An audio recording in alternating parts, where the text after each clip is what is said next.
Oh, I forgot about that. Hey, everybody, this is Podcastforwe, a podcast for you, as well as a podcast for us, the we, because we're, non-binary or whatever. And I'm your host and co-host, K Bailey. No, what did I call myself? The man? I forgot. K Dizzle. There you go. It's been a while. And then we got Ed Dog. It's been a while. Let's just say we're coming back from a hiatus of figuring shit out, life-wise. Yeah, I think we look like we're back in like COVID times. I got my beard growing in, my hair growing in. Yeah, it almost looks like COVID pod, back in the day. So you're buying a house, huh? I am purchasing a home. We're in escrow now. Knock on wood. Last we spoke, you had a loan deal, and then you're on the way. Yeah, we've been talking to lenders and stuff. And right now, we just had the lenders just kind of fight it out with each other. Oh yeah, they didn't win. No one won. No final we champion. Won so far. We won because we kind of let them bid against each other. But I mean, I really not until we actually get into a house, will I be. Yeah, you don't know anything until you're there. And you pay your first bill. Pissing in the toilet. Yeah, shitting in the toilet. That's just cool though. I mean, like the size of the place and everything.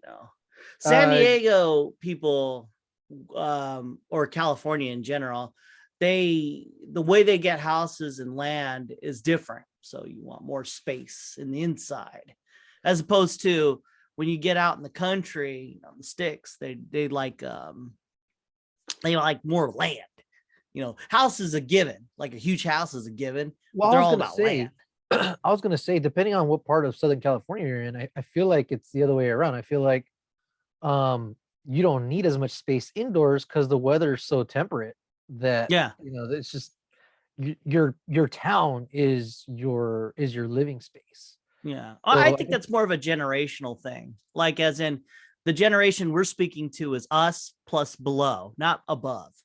Like, we're not talking about 50 people right now are down to spend $600,000 on a 2-bed 1-bath apartment. Exactly. Or a condo or something like that. And then and so on and so forth. But by the time 20-year-olds get to our age, they'll be even less than that. It'll be like $1 million for like a fucking bathroom. Yeah, that's the hard part right now. I was reading an article this morning saying that the rate of inflation of the house prices isn't normal, right? And so they see this as a sign of a boom or a bubble, that's just destined to collapse. But then you read other stuff that says this is the new normal now. The prices are where they're at now, because since they all went up at the same time, that's basically going to be the new number. That doesn't mean that that's what the value of the house is, right? Oh, of course not. Yeah. Value is comparing one thing to another. It's just that's what the new number is to get into that house.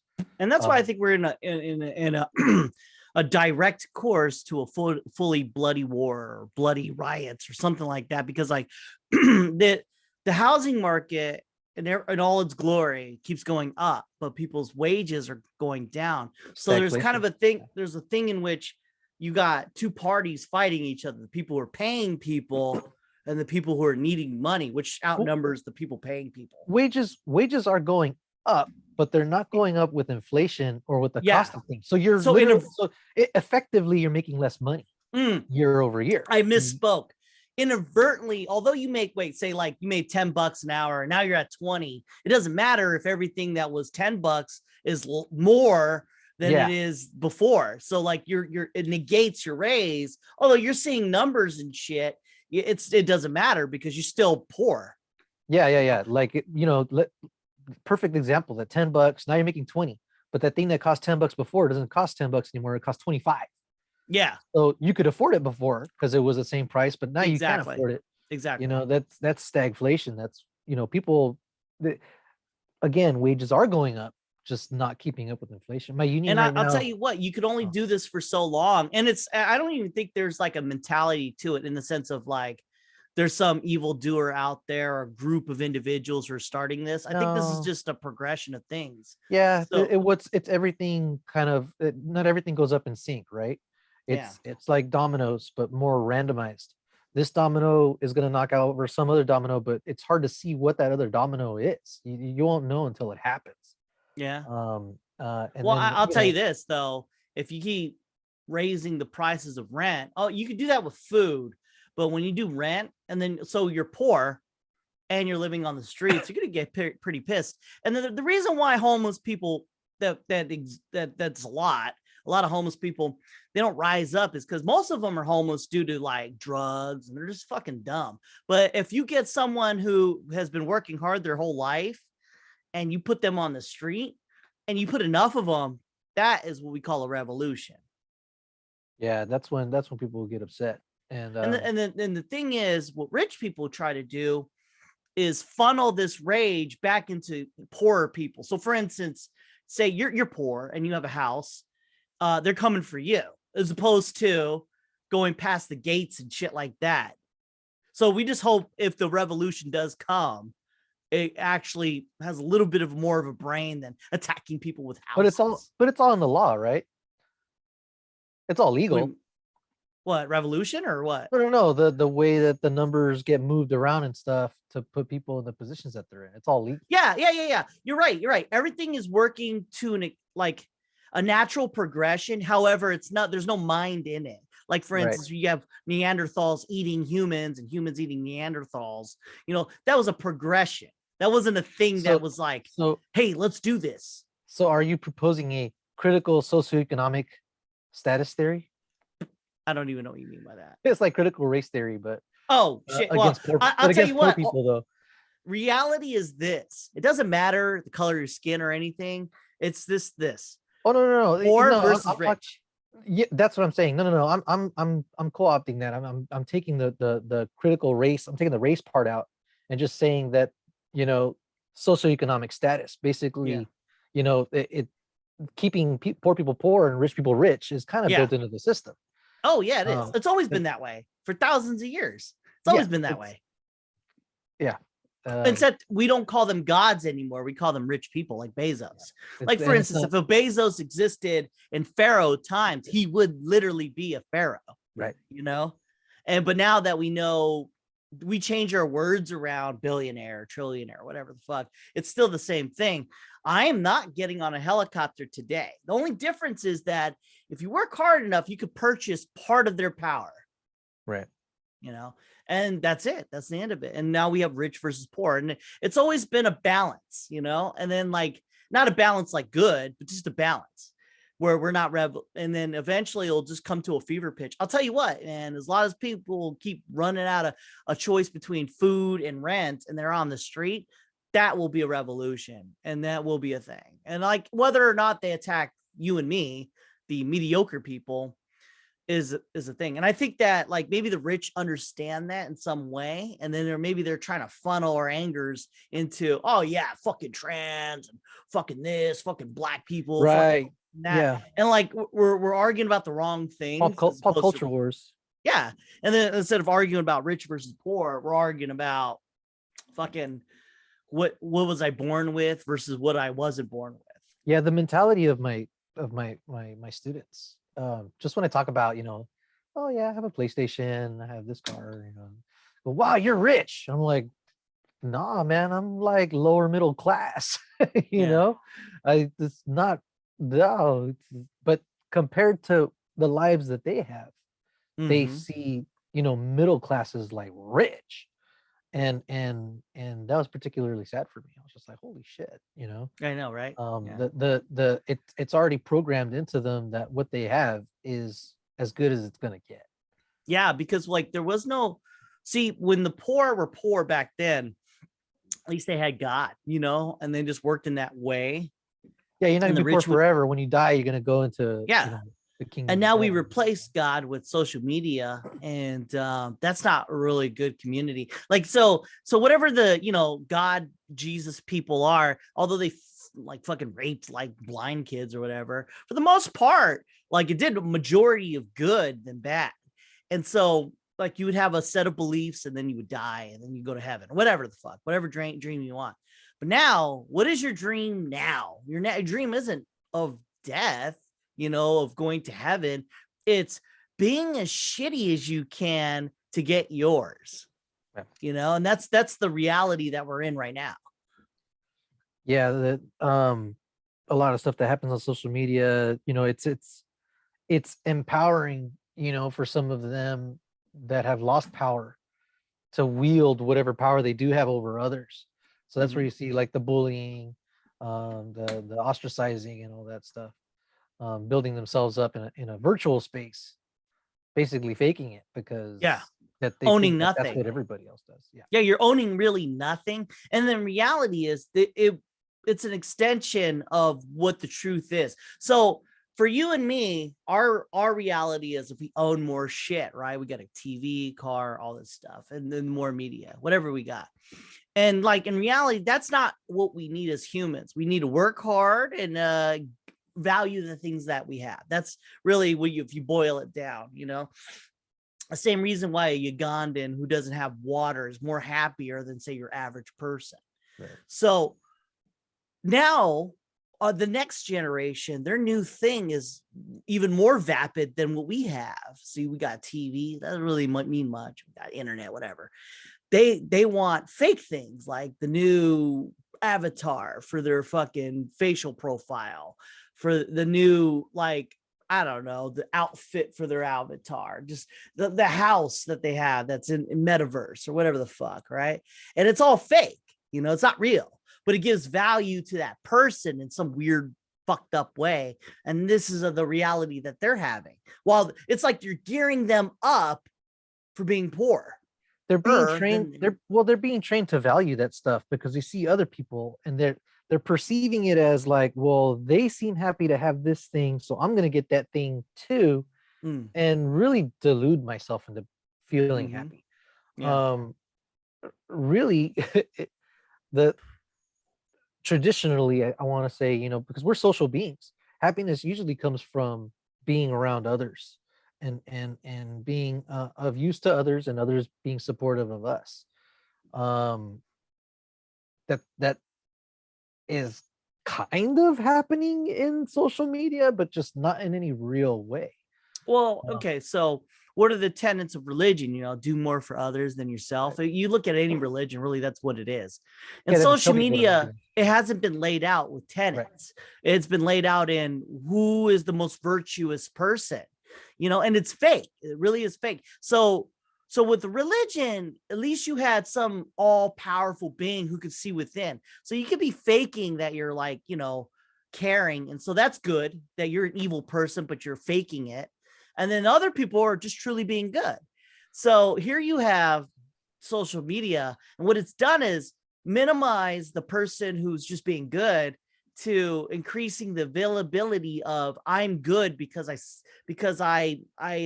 subscribe to these social beliefs. Yeah, trans is good. Yeah. Therefore, I'm okay now. Even if I'm a shitty human being, I'm okay. And that's grander. That's more of a thing than it was before.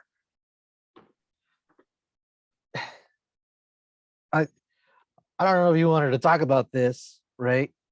But it does go to values and where people's minds are going. This whole fucking stupid ass Will Smith, Chris Rock. I wanted this. I didn't know how to work it. Good segue. It's just, like a lot of people, at the beginning were shitting on Chris Rock, for making the joke that he made. And that was for about maybe 6 hours. And then all of a sudden it was like, well, Will Smith was wrong for slapping him and everybody was wrong for applauding him. And that's all I hear about now is how Will Smith was wrong and that he should be admonished and that, what should the Academy do to Will Smith and this and that, blah, blah, blah. Like, back it up here. Okay, him slapping him, that's like black and white, wrong, shouldn't have done it, should have been escorted by security in the moment. If it was some other random fuck that ran up on the stage and did that, they would have tackled him, right? That shouldn't be a conversation at all. For me, it's this whole Chris Rock thing, thinking that it's okay to make a joke at somebody's expense for something that they have no control over. Jada Pinkett Smith didn't shave her head as some foible or part of, some weird sex thing that they have or whatever, because we all know that shit, they've been open about that. Yeah. she's suffering from something. It may not be painful, but it is painful emotionally for a lot of people. And I've known a couple students at my site who had alopecia, and who wore wigs and then wore hoodies over the Yeah, wigs, that's real. Yeah. and kids asking them about their hair and this and that, and them kind of like ducking and really trying to relegate themselves into corners, ostracizing themselves. It's a rough go. It's not It like is. an extreme disease, but does happen out of 1,000. Yeah, you can make fun of somebody's sex habits if they're putting it out there or whatever, because it's not. I mean, that's something that people choose to now sex. What is it? A sex addiction, okay, or alcohol addiction. Would you make fun of somebody's alcohol addiction in that way? Yes. I mean, well, would Chris Rock have done that on stage? There's Maybe. things that you joke No, around no, about no. with each other, I but think you have a misunderstanding of comedy. Now, I'm not saying you do. I'm saying I feel this. So when I'm saying this is this: when you make a joke, it is always at the expense of something else, no matter what you do. No matter what you do. of course, There's there's irony, extremes. and for irony to exist, somebody has to be annoying parties. There's extremes of this. He could have said she's a dumb bitch and she's bald, but he didn't. He called her G.I. Jane, who is a badass, by the way. And it was a light joke that was not funny. I'm just gonna say that right now. It wasn't that funny. It was more of a and because they have been so neutered in the Oscars that they can't make fun of anything other than attacking someone personally. No, and then even the joke was lighthearted. Well, there's some things that they won't make jokes about because nobody wants to get roasted. Now, if you go to a roast, you expect for everything to fucking show up, right? Yeah, no. It's a virtual signaling. The fact that he said that, which is a light joke, by the way, he could have went further in the paint. You know what I mean? If he had put it within context of, you know what, power to you. Oh my God. It's good. You're good. It's an Amazon delivery. It doesn't matter. It doesn't trust me. I watch these YouTubes. Nobody gives a shit about the dog. Trust me. Well, I don't know if you can hear it or not. Well, anyways, if he had put it into context, like, because I was like, you know what, he could have been trying to boost her, right? Because G.I. Jane is a badass character. But he didn't do that. He did it out of context, and the only link by doing it without any context between Jada Pinkett Smith and G.I. Jane was that they both have bald heads, right? Okay. If he had put it in some kind of context, like in a comedy set, because and some people were like comparing Chappelle and this and that. No. Chappelle provides plenty of context, and he puts things at the beginning and at the end and in the middle to kind of show you really where he's at, and then makes the jokes in between to lighten it, right? And to point things out in a way that makes you laugh, but also makes you kind of, think about what he's saying in context. But just throwing it out there, it's insensitive. How about how about instead of doing that, he's saying the exact joke? He just saying it. Would that be better? Would that create a context, him singing it? That's where, hey, you're bald because of G.I. Jane too. But see, that's where Chappelle and other comics, that's where their genius shows. No, I'm asking you. Find ways. I'm not a fucking comedian, so I can't write his fucking. No. Right? If he would have sang it, do you think that would have, I don't know, felt better? No. It would be the same thing, right? Yeah. Okay, so say instead of saying, hey, you know what, you're bald, or whatever. Say you made a joke about, hey, we see your tits in this movie.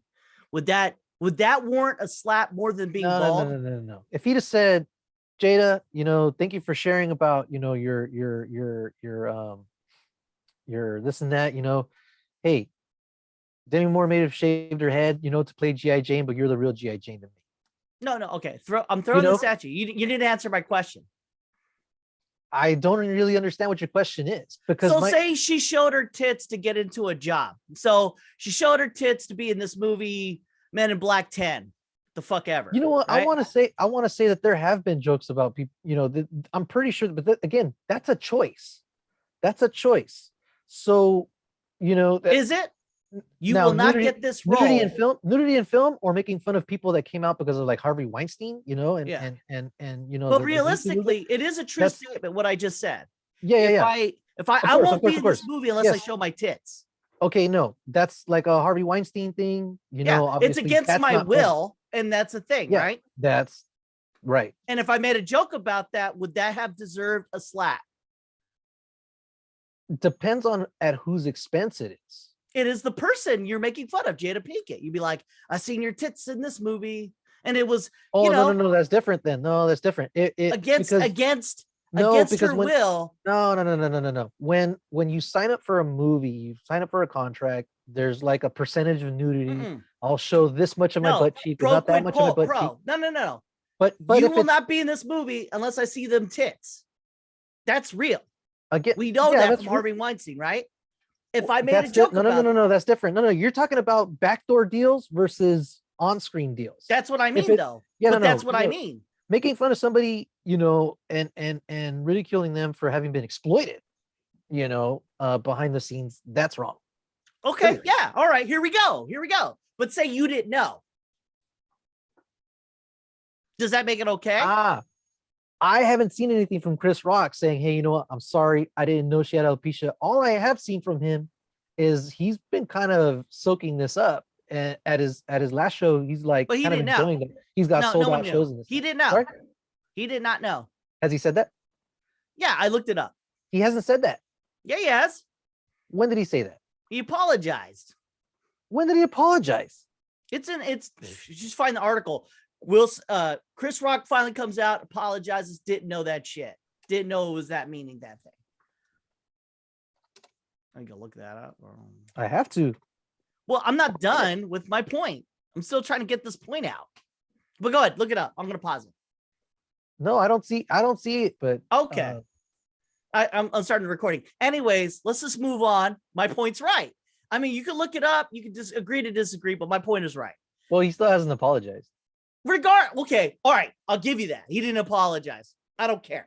What I care is he didn't know. That's my fucking point. Now, can we move forward with my point? Go ahead. Okay. He did not know.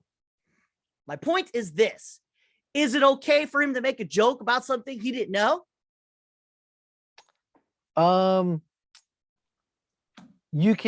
It's like you can, if he comes out and says, hey, you know what, I'm sorry, I didn't know, which he hasn't done. He did not know. He hasn't done. He hasn't said that though. He hasn't said that. It's in articles. His people. It's fucking Friday, dude. It's in articles. Reportedly, there's no quote coming from Chris Rock, and the one that is out has already been fact checked as false. He didn't write that. His own publicist that's said one article you read. No, I've read multiple articles. Yes, all those other articles are citing the same fucking thing, but it turns out he didn't write that. Anyways, he hasn't come out and said and apologized and said that he didn't know. Okay, otherwise that'd be all over the place too. Agree to disagree. No, it wouldn't. Not agree to disagree. No, it is agree to disagree. We just fucking found out. I fucking found an article. No. You found something that says that reportedly he didn't know. No, not reportedly. Where he did not know. He didn't know. No, you didn't find anything that he hasn't made a statement because he's trying to let this shit blow over. No, you know what I mean? He's making money on it right now. He's making money on it right now. Somebody just heckled him at his own comedy thing regarding this, and he had to shut them down. No, good, because he fucked up. But the thing is, so what are you asking? Can somebody make a joke about it? If they do, you know, basically, you know, you tell them, hey man, I don't know if you knew. He didn't fucking know. I mean, like if you go in the standing, because there's tons of jokes to make around that whole audience. I think you and I are on the same page. I think you and I are actually on the same page, where I'm saying, yeah, he shouldn't be canceled for not knowing that. Exactly. Let's pause it. Okay, let's just go with what I'm saying. Let's just go with what he. Okay, let's say he didn't know. Okay, that's where I'm at. He fucked up, right? Okay. And Will Smith slapping him pretty much took that whole thing away. Now he doesn't even need to offer an apology at all, which is but I'm keeping it back to the slap. This is where I'm getting at. But he shouldn't have been slapped in either case, dude. I mean, okay. So it's like egregious, right? Yeah. So if he made a joke about her tits and she had to show for a fucking movie and he didn't know about it, that would be way worse, right? We're talking about what's worse, it's bald or showing your tits for a movie. What's worse? Come on. Really? if somebody joked about it and then didn't know that they actually had to do it, well then they should apologize afterwards. They should apologize, but do they deserve a slap? No. And like, not just that. What's worse? From a scale of 1 to 10, what would you think making a joke about, hey, you're bald, or making a joke singingly, hey, you showed your tits in this movie? You know what? Well, what's way worse? I'm not even going to try and compare. I'm not a woman, and in either case, that control has been taken away. You telling me you could say the same thing about. Hang on, so you could say the same thing. hey, wait, hang on. You could say the same thing about mastectomies and hysterectomies. Okay. That's where basically that control has been taken away, and they lost something. For a woman, I don't know, different women, their hair is going to mean a different thing. And so that depowering effect, I'm not even going to go there. Okay, you're telling me you don't understand the idea of rape is bad? But they're both wrong. Okay, getting raped, again, that's a power But you don't thing. know that. You don't know that. You've never been raped, so you wouldn't know. But you could comment on it, right? Well, you're taking kisses and you're dialing it up to 1,000, though. I wouldn't make a but I'm right, right? Anyway. You can see something and say, that's worse than that. I think some are more clear. Yeah, okay. Yeah. Yes. You go all the way to rape. So, no, I mean, shit. I mean, like, if my wife had to show her tits for a fucking job, I can adamantly say that's way worse than calling her bald. I can guarantee you I would fuck you up if you said that to my wife. Again, if you said she was bald, if you're like at a roast, if you're like at a roast and then somebody says shit like that, not a roast. I'm talking the Oscars. We're watching the Oscars, and my wife did something she didn't want to do to get a fucking job, and I'm like, I would fuck you up, even if you didn't know. I again, that would be your reaction to it, and your emotions would be valid. Your reaction, however, even if the guy didn't know, I don't care. Of course. And that's way worse. Okay, so if you said my wife was bald and she had some kind of a debilitating disease, I could tell you adamantly, I'd be like, I guess. I mean, like, that's fucked up. But I wouldn't get as mad as showing my tits for a fucking movie so I could be in it. Dude, what if they're lying? What if it's not alopecia? What if she's having a hysterectomy? True that. Because even if she's lying. She's got some kind of cancer or something, or I know, I agree. Even if it was cancer, I mean, still, regardless, what is worse? Again, Will Smith's reaction wrong. I mean, I agree. But what is worse? Showing tits? Why even rank it? I don't understand. What's the point? You don't have to rank it. You just can objectively. No, you're asking me to rank it. I don't understand what the point of this. No, okay. So you're saying being bald, making fun of baldness, and saying, "Hey, I seen your tits in this movie." No. The distinction I'm making is between decisions that you make and things where you don't have that power. You know what I mean?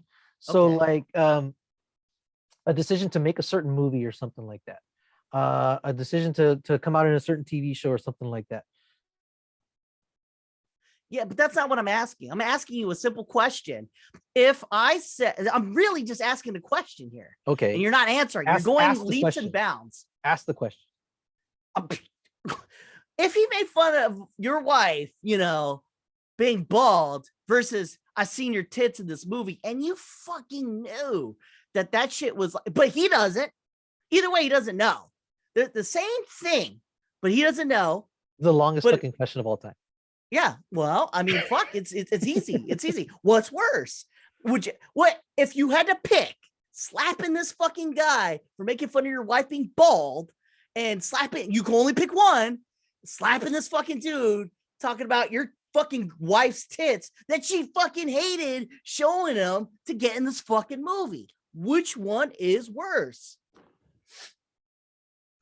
Again, I don't understand the point of ranking it, though. It's not. It's you're trying to put me in some little corner or something. It is a corner, yes or because no. I can answer it. I don't know why you can't. But I can tell you, rape is worse than stealing. But that's not what you're asking me, though. I'm not. I'm asking you're asking me to compare, showing tits versus having a bald head, and I don't see I don't see where this is going. You don't have to see anything. You just have to answer the question as is.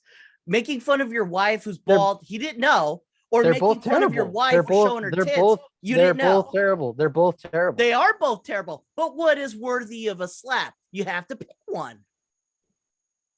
And you know what you're going to fucking say? It's the tits.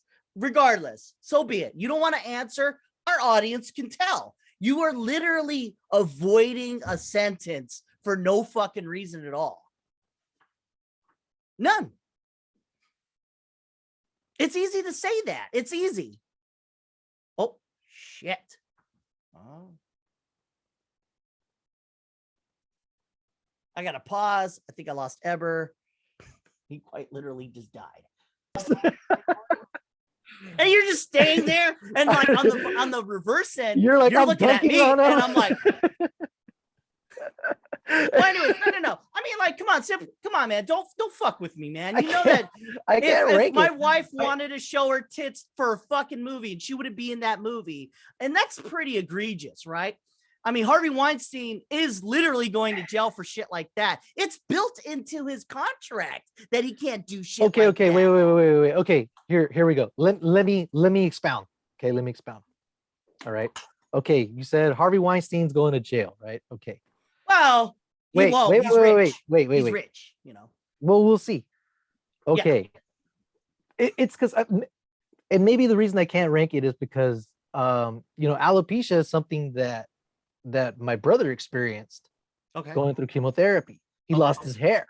Okay. Right? Oh yeah, I forgot. And that was something that you took it so far. Something completely outside of his control, right? Yeah. And so that's him dealing with the hair loss and really confronting it head on. And if somebody had made fun of him for it, they're not just going to jail, they're going to hell. You know what I mean? I get it. So to me, for that, you're asking even if they didn't know, which is worse. I think morally they're both wrong, but one of them you're going to hell, and the other one you're an asshole. All right, man, and I would say you have more of an attachment to this than say the average person. Let's just say not everyone's. Not everyone. Right. But again, let's validate that though. You have to validate the feelings of the people that have dealt with this. They don't want an equivalency or a ranking between the two. They want you to say, no, one is just as bad as the other, and you're a fucking asshole for even making fun of somebody. Okay, that's experiencing that. I really want you to take that out of the equation. I can't, for instance, but I can. No, I can though. Easily. I know you can, but I can't. No, not again, that. Because the problem is it's almost like saying the pain of this person is more than the pain of this person, or ranking that. And that's why I don't understand why you want me to rank it. There's people that have experienced, exploitation for positions, not just in movie industries, but like in regular ass jobs. And there's other people that have been fighting fucking chemotherapy and cancer and succumbed to it and died. There is a point that I'm trying to achieve. And now I thought you would be better at, for instance, I have lived a hard life, and I talk about a lot of things that I have a personal affinity to. However, in these things that we do, these podcasts, I'm able to separate myself from the emotional me versus the actual person. Yeah, I can't. In this case, I can't because you have to validate. What Chris Rock did is more of a personal attack on something that's outside of people's controls, whether he knew it or not. Exactly. Right? Whether he knew it or not. According, you found something, I found whatever. Let's just posit that he didn't know. Okay. Right? Let's just posit that he didn't know. Well, that's my point. But I'm trying to get at. And that's why. Yeah, that's why. I think he deserves an opportunity to apologize. Whatever. I don't care about him. I do not care. That's not even the point I'm trying to make. Okay. I'm trying to make a societal point. However, you're basing it on these two people. I do not care. Chris Rock could be X for all I care. Will Smith could be Y. But that's not the point I'm trying to get at. I'm trying to get a societal point. But for some reason, you're not crossing this bridge. And I get it. You just can't. There's some bridges you can't cross. Not me, but you. That's a you thing. Well, what do you think is so? You're obviously in the tits is worse category, right? Of course. Okay. Me personally, I get it. I mean, like, if my wife had cancer and alopecia, yeah, I would then have a stronger affinity. So what's the societal point? What's the societal point you're trying to make? Well, I can't really, because you can't concede the fact that one is worse than the other. You don't need because me of who here to you are. concede one or the other. If you're making a point, you don't need me to concede either way. What's your point? Well, the point makes more sense when you have two people agreeing. Yeah, showing my tits and making a song about it is way worse than fucking making fun of someone in a good. And by the way, G.I. Jane, I can see again. I can see where he could have had a good intention, right? I know. Context he didn't wise, frame it in a way his joke where he's is not this, smart enough. He's not smart enough or good enough to make a joke in a way, to land it that way. Yes. It might have been off the cuff. Yeah, but regardless, his joke was G.I. Jane, whatever. It made you feel sad, whatever the fuck. Got it. But then that was a slap, right? No. And then he shouldn't get slapped. No, of course not. But that's the result of our culture. Our culture. He slapped him, dude. And now we're having a conversation about it. So my students, they do random stupid shit and say random stupid shit to each other. I get it. Right? And I tell them sometimes, I go, you know what? You got to be careful, because not everybody plays by the same rules that you do. Some people don't care. Some people are going to be a Will Smith, and they're not going to show up and slap you. They're going to shoot you or stab you or just kick the living crap out of you and leave you dead on the floor. Should it have happened? No. Will Smith should have stayed in his fucking seat. And the news the next day would have been, hey, Chris Rock makes this joke, now has to apologize before he gets canceled. That's what should have happened, right? Okay. And then the focus on, hey, really what Jada Pinkett Smith was trying to do was basically bring awareness to this stuff. So that it's not, one of those things that you should feel bad about. Okay. That's not even my point. I'm trying to get you point? But what's your point? My goal was to get you across this bridge you won't cross. Is if his joke was so weak, and he deserves to be slapped for the weakness of the joke, not the fact that it was a joke. But that's a comedian's point of view. It was lame. Yeah, it was lame, but it was like G.I. Jane, whatever the fuck, right? And Will Smith slaps him, right? And then everyone's like, oh shit. And then the communities get split for a bit. And then virtual signaling always takes over. And they're like, you know what? We shouldn't, violence, this, that, what have you. All right. This is where we're at right now.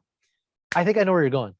10 years ago, at the Oscars, there was another host, and he made lots of singing, because that's what he does. He sings, he makes voices. That's his thing. He was a great host, and he made fun of all these bitches who showed their tits to Harvey Weinstein, and which we now know did more than just show their tits. He fucked them, and they would not be who they are unless they did the deed. He doesn't know that, but he makes a joke of it, and it's far more fucked up. I seen your tits in this movie. In context now, yeah. Yeah. Oh no, now. Yeah, now. But at that time, I'm the boyfriend or the husband of my wife who had to fuck this guy, this fat guy, or show their tits or what have you, because me, you, Adrian, Anthony, Chato, all of us, when something happens, we all know, right? Because that's the circle of friends. Now, rich people, same deal. They all kind of know. They hear bits and pieces, and they can form a fucking opinion. Just like they're in the industry, they know that this is an actual thing. Exactly, but he doesn't. We didn't know, or he does. Either way, I mean, if he does, that's pretty fucked up. But say he doesn't know, even then, it's still fucked up. So here I am, hearing this motherfucker. My wife was raped. Yeah, you can't concede to that. Literally, they call it that. Sexual assault, rape, all that shit. Right. And he's going to jail. Well, going to jail for it, but he's not. He's rich. He's rich and white. Yeah, who knows what's going to happen, right? Yeah.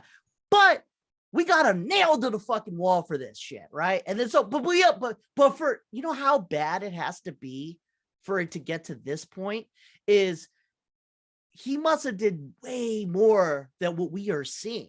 To get to this point.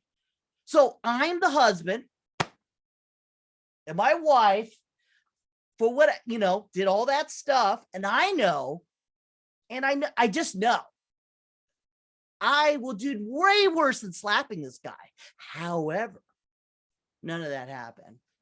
This guy makes a fucking weak joke about this. This is 10 years ago. This guy makes a fucking weak ass joke about her being bald. Doesn't even know, and it's weak. It's G.I. Jane, not as badass as I fucked your tits with chili. You know what I mean? Like, it's so fucking visceral what he did in comparison to what Chris Rock did. Chris Rock just said, and then Will Smith stands up and slaps him, right? Whatever. And our community is split. However, oh shit, I lost you again. There, I'm back. Oh shit, you're back. Oh, how much of my point did you get? Up until about 5 seconds. Oh, well, I mean, he doesn't get slapped, but if he had gotten slapped at that point, it would have been a thing, and he would have been ridiculed, and it would be one-sided. It wouldn't be half and half. The shit that he said was fucking horrible. Now that we know, right? Well, Chris I don't Rock, know. Has that the shit that he said is fucked up, but not as bad as making fun of a rape. Yeah.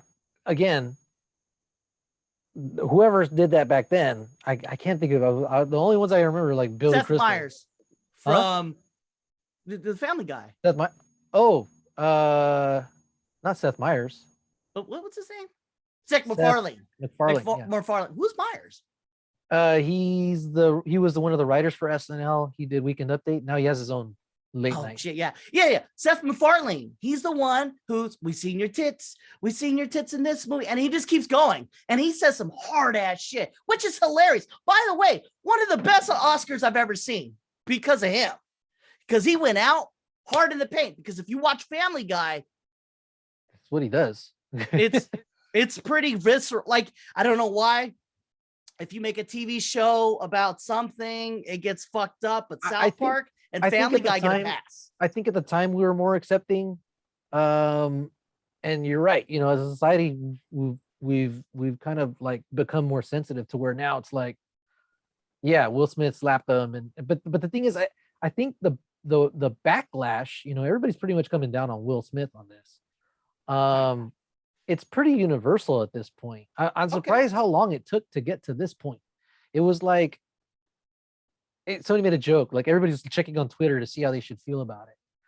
I knew right away. I go, Will Smith's stupid for yes, for I agree. Everyone agrees. I agree with you. Chris Rock is stupid for making the joke, and again, if he knew about it, then he's an asshole. If he didn't know about it, he should apologize. Hey, my bad. I think jokes. I was going for an empowerment thing. I missed the mark, and my bad. Okay, whatever. But right now, I am anti that. But right now, Chris Rock is getting so much sympathy. But right now, Chris Rock is getting so much sympathy that really, he's probably like, I'm just gonna leave it alone, because he literally has not said a fucking thing. But I think that's where he's at right now. He's just like, of course. But do you see where I'm trying to get at? Like, so our society is like, you could say, I seen your tits, da da da da da. No one is going to slap this fucking guy for saying that. Now, you got this whole this is what that gives me a theory, tinfoil hat on, and it feels staged because I'm telling you what, I mean, that or Hollywood actors have no soul, because if you made fun of my wife's rape, I'm fucking murdering you. Man. Period. So this happens and no one does a thing. So either A, people are different from society back in the day, or Hollywood actors have no soul, because this is a weird thing. Yeah, I think it's the latter. I think it's the latter. I think they've accepted the rules of the game up there. Having been with somebody that was trying to get into that industry, it's a real thing. I know. They told me about shit coming up, like, hey, if you come over we here, know shit. Dude, we're in the year 2022. We know shit now. That's where we're at. Right. And but secondhand, I'm seeing it, through a firsthand experience, that's a real thing. That's almost like, unfortunately, it's mostly at the expense of the women, right? Of course. But Maybe yeah, dudes. it's the name Suck of the this game. dick. That's it. You know. But but you see my point though. It's the rape of a woman, nothing. Slapping, I mean, the fucking joke of a bald lady. Well, I don't right? think anybody's rushing to look backwards and admit that they laughed at, Seth MacFarlane's bit. No, of course not. Of course not. Yeah, I'm I just don't think saying, anybody's in the eye going back of and saying, "Oh time. yeah, I totally didn't laugh at that." I totally Yeah, invented no, the that's not hashtag real. too, And then right there after you that. go. That's more shit right there. It's the community agree, and they know that it's rape. It's not agreeing. I don't think it's agreeing. I think it's a unwillingness to accept that we were a bit complicit, because we Yes. bought movie tickets, we bought Blu-rays, we bought DVDs. Yes, but we didn't know. All while this was happening, But we didn't know. and we didn't know, but now we know. And have we gone back and said, I'm sorry, I fucking laughed at that Seth MacFarlane bit? No, we haven't. And I agree with you. Foresight's 50-50, you know what I mean? Or hindsight is 50-50. Foresight. Like, Foresight. Hindsight. No, 50, but like no. What I'm trying to get at is this. Like if okay, so say we have 5 friends, right? And one of them was raped. I think we only have 5 friends. That's true too, right? No, but like say we have our friends, right? And one of them was raped. I mean, like I mean, I don't know. It feels like I would do more. For me to just abide by laughing and not doing anything, this sounds so ridiculous. So, like I said, this is where I'm getting at. Either Hollywood actors have no soul at all, or this was staged. I don't think it was staged. I think I don't even think Will Smith really understood the joke, because like he laughed like ha ha ha, and then the very next scene is him going up on the stage. Yeah, that was a weird thing. That was weird. Like it's almost as if like he looked over at Jada and realized, oh wait, she's not happy. And I don't know if maybe she said he's making fun of my head, and he decided, oh, what the fuck? Because I don't know that Will Smith has seen those movies. This is 1996. I don't know. No, but like, okay, all right. So put yourself in that position, right? Your wife went some shit. She's bald. I look over. I'm laughing because I thought it was funny, kind of. And I look at her and I feel bad. You know what? My first feeling isn't to destroy this person like completely. It was like, hey, are you okay? It would be a bit of a conversation. Yes. And maybe depending on the conversation, I get heated. Like when I'm talking to Steve, right, or whatever his name is, and they're talking to me and they're shitting on me, I don't get too heated. But if you attack my family unit and I see it hurt you, I go berserk. And that's my first thing. That didn't happen. He could have gone berserk from his seat. He could have said, hey, shut the fuck up, man. It was very quick. What's wrong with you? It was very quick. Yeah. Mine would take about 5-10 minutes. I'm not kidding. I've been in this situation where I'm like, are you okay? And then we're talking over it. And then I'm like, and then I'm winding up. I spit. Right. And then eventually I'll go and do something. That's just the way it is. And Will Smith was like, boom, he was up there and he slaps the fucking guy. He had time too. He walked up there to think about it and he had time. Yeah. And then he slaps him and then he walks back and then gets all fucking heated. And I was like, this seems staged. That's where I'm at. Well, that's what everybody thought too. And that's what I was feeling too at the beginning. I was like, did they it's still no, people are still saying it now. Yeah, there's a conspiracy theory that it was all of course. I honestly I don't think it was. Chris Rock ain't that good of an actor. Well, I mean, maybe he really slapped him. Maybe the thing was, I'm gonna make a joke and I want you to slap me. And if Will Smith had sat there and said, keep your wife's name out of my or keep my wife's name at the end of it. Damn mouth. If he'd have said out of your damn mouth, if he'd have censored himself, then okay. But the fact that he went ahead and dropped F-bombs twice, on a live broadcast, I know there's like a 5-second delay or whatever. Of course. Whatever, blah, blah, blah. But again, that would have been one of those things where he's like, okay, we staged this, but we're definitely crossing a line.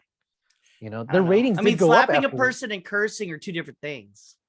That's what I'm saying. If he'd well, I don't know if we're trying to get to the bottom of whether or not it's real or not.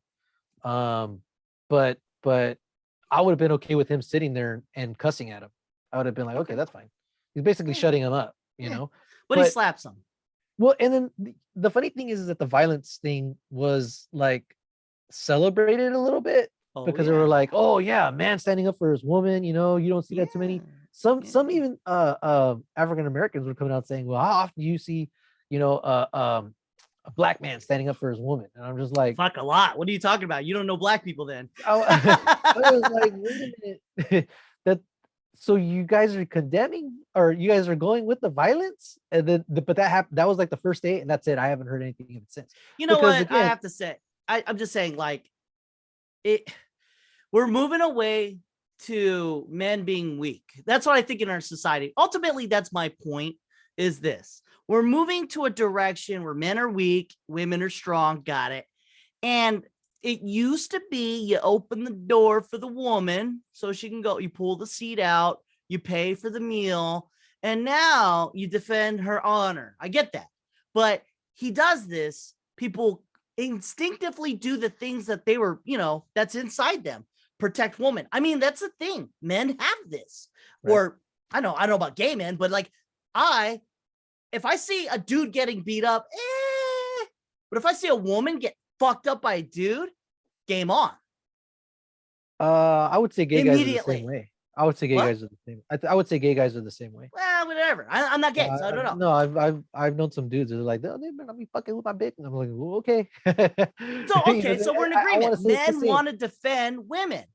Yes. Now the thing is this, though, he does that, and that contradicts the woke movement, and that's why I always thought left eats left, because there he is defending his woman, and then everyone initially, and this is true, initially agrees with this. Yeah, everybody was applauding and everything at the work. Yeah, and then now, how dare you? Because it conflicts with the narrative, right? Because we're trying to cut the balls off of men, because them doing what they've been doing for fucking time memorandum is not good anymore, or whatever the fuck. I really think this is like a pretense for an alien invasion, but I'm just saying, like, it does feel like when you're watching TV nowadays, it feels like society is creating men to look weak on camera and women to be powerful. And I guess that could be a reflection of what we've done in the past. So it's kind of like a pendulum swinging one way. And I think this is a symptom of a disease that's growing, because he slaps him. Everyone initially is like, oh, but that goes against our programming now. Yeah, I don't condone violence. I think we should condone violence. We should do what dudes have been doing, not to an extent of slapping women. Yeah, no, I think, again, you got to be ready for people to, you know, if you're going to go out and say on the edge shit, you got to be ready for I guess. I mean, that doesn't apply really, because you're going to say it face to face.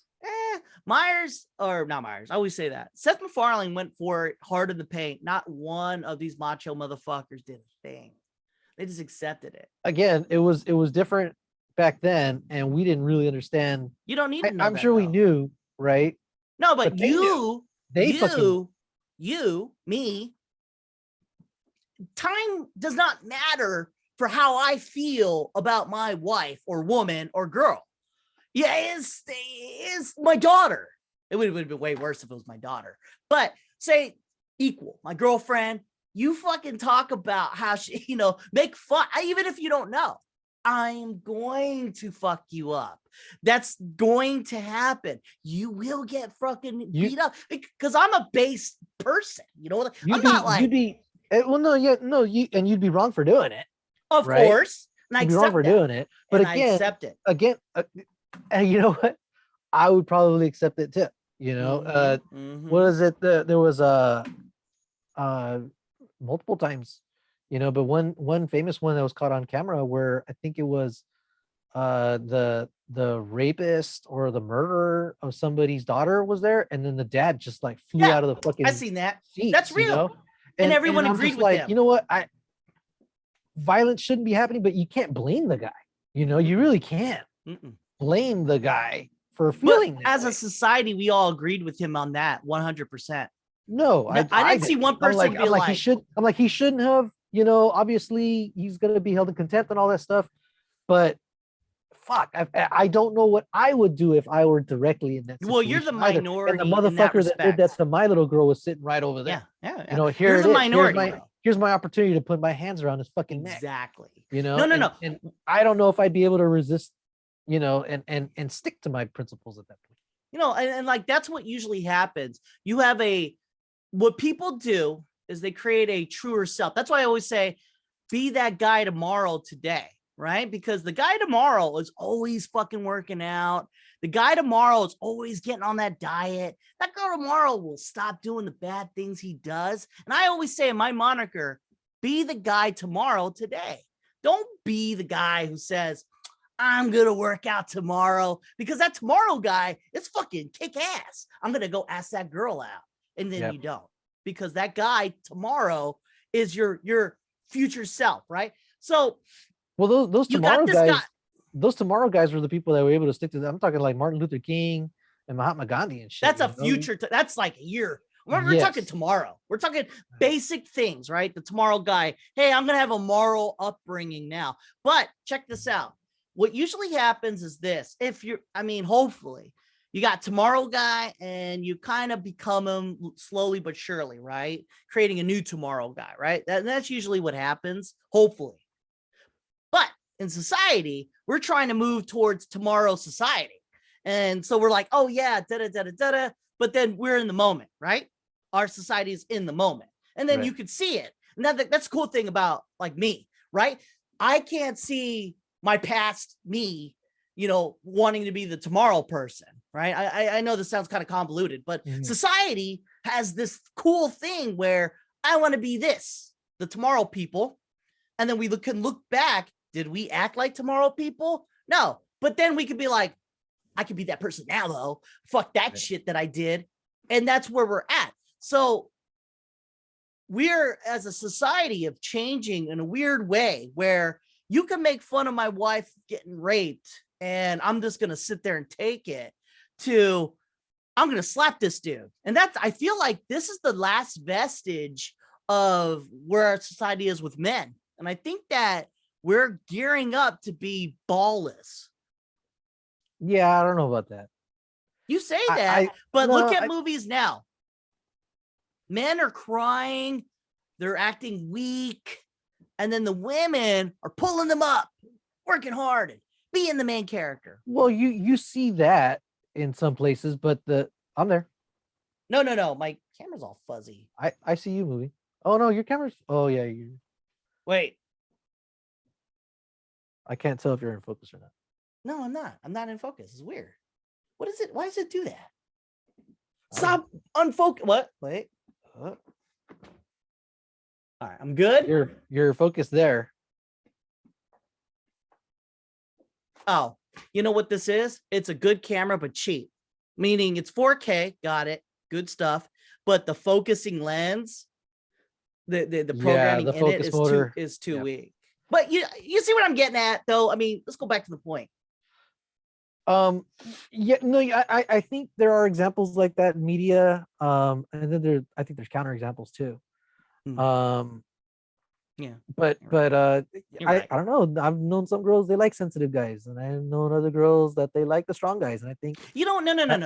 You say that, but do you really know? Like, for instance, no, what I mean is this, right? This girl could be like, I fucking hated this guy, but she probably came so hard when she fucked that dude. You know, and then like you'd be like, I don't like that lady, but secretly you fucking would fuck her and drain your balls. You know, I mean, like there is that. That's real. Like, okay, I'll give you a perfect example. I know this girl right now who likes dudes who fuck her up. However, if you ask her and look at her profile on her Tinder or wherever the fuck it's more like, I'm looking for this sensitive guy who makes me laugh, da-da-da-da-da. And she somehow hones in on this dude. And they're like, and the dude that she likes the most, although sensitive and all that, does the worst fucking shit to her. And then the guys who act like that and do that, she comes up with a reason why she doesn't like him. Yeah, there's that whole bad boy complex. There's, the one you take home and then the one that you take to bed. Yeah. Right. And I could be the same way for guys too, but It You know, is. No, we it want is. we want the baddest girl on the planet, but we also want somebody who's going to take care of us too. It's going to do that you're more in the tune with the yourself womanly than thing. most humans on earth But for that sentence. but I mean, in my own relationship now, I think I don't know if maybe we both grew up the same, but Well, she's more loving and taking care of your needs. and vice versa, right? Well, no. You're not part of that equation, though. I mean, yes, you are doing things, but you've always been that person. You've never been fuck you from the start. You're not that guy.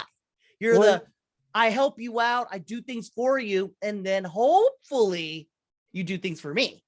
And you now have a woman who's doing things for you as you be you. That almost sounds transactional too, but it's not. It's more It's not. like No. we're Don't both judge there yourself. for each other. We're both there for each other.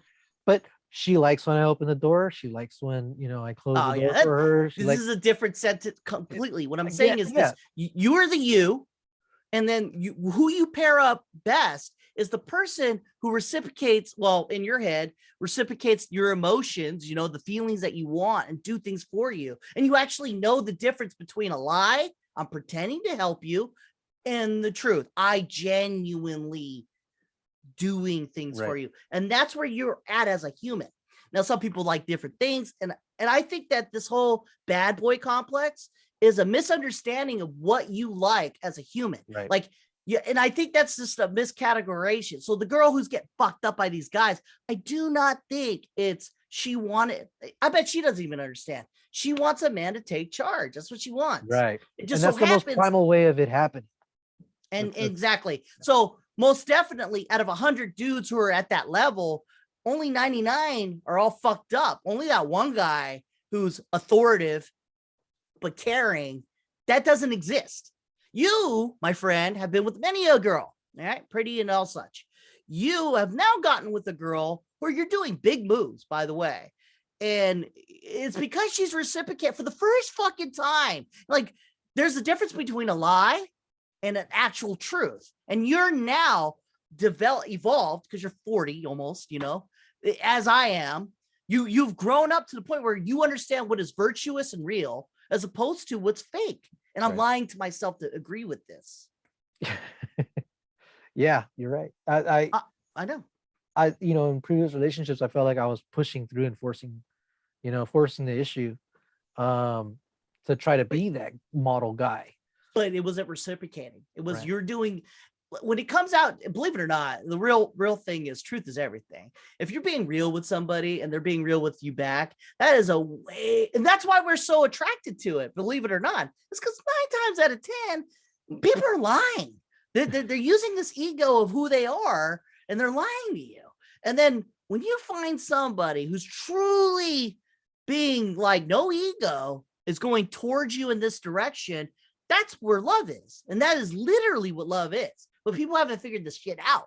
They just want the outside ego. I want you to look like this. I want you to be a whore in bed, this kind of shit, whatever. Or I want you to be mean to me, but not fucking me up. And I don't think that. I think really when I'm looking at a person, I'm thinking they're lying to themselves. And I've coined the term, they're tourists in their own life because they don't understand who they are. And I'm wrong. I'm wrong for that philosophy. I think it's more of a non-understanding of who they are as a person, because you really need to know who you are to know what you want. You can't just know what you want if you don't know who you are. I like PlayStation. No, you don't. And this kind of circles back to what we started with. They're letting other people dictate what they like and what they don't like. In social media and stuff like that. Oh shit. Oh, man down. Now, the purpose of this podcast is to have conversations like this. It was a little bit of like pulling teeth, but this is where we're at. What were you saying? I can't remember. We're talking about how this kind of circles back to the beginning, that people are they're not knowing their real selves because they're letting other people tell them who they are. Yes, no, but that's how the world's always been, though. Everyone grows to this point where people tell you who you are, so you're just doing the community thing and being like those other people, even if you don't want to. And the goal is to fake it before you make it. So our society has been slowly edging up to this, and I feel like what we've always wanted to do is be the people who we wanted to be, and hopefully that's a virtuous person. And I think that we skip some parts. The social media, I think, is just in the beginning, but I hope that we get to a point where we understand what we're doing, that we're trying to like have a genuine connection to another human being and not being this facade of who we are when we talk to people. Well, I think that's the fear that a lot of people have. They want to be their true selves, but they're worried that true self is not the self that other people are going to want to connect to. I know. So I think that's more of we haven't evolved yet, because somebody's true self could be a dick. You know what I mean? And like, right, there's too many dicks out there, and so to be your true self, we're not ready for that. We're not ready for freedom. Really, that's what this is. We're not ready to be the free person that we are, because once we start doing that, I mean, say right now, God comes down, you do whatever you want, you're good. There would be a lot of rape, a lot of fighting. It's not many people when you're talking to where violence isn't a thing. I really do feel like people haven't taken a journey into themselves to know who they are. So when they come to this thing that affects their ego, their first initial action is to fight that, because I need to be who I am. You can't fuck me up, because I'm in my life and my ego, I'm on top. And that's why you get people arguing and passive aggressive and talking and all this bullshit. And I don't think, like I said, I don't think we're ready yet to be free. I think that's why people who are jerks or dicks or whatever are a little bit more intimidating, because you're like, they don't give a fuck. They're going to live by their true selves no matter what. The only problem is, they get ostracized. You know what, though?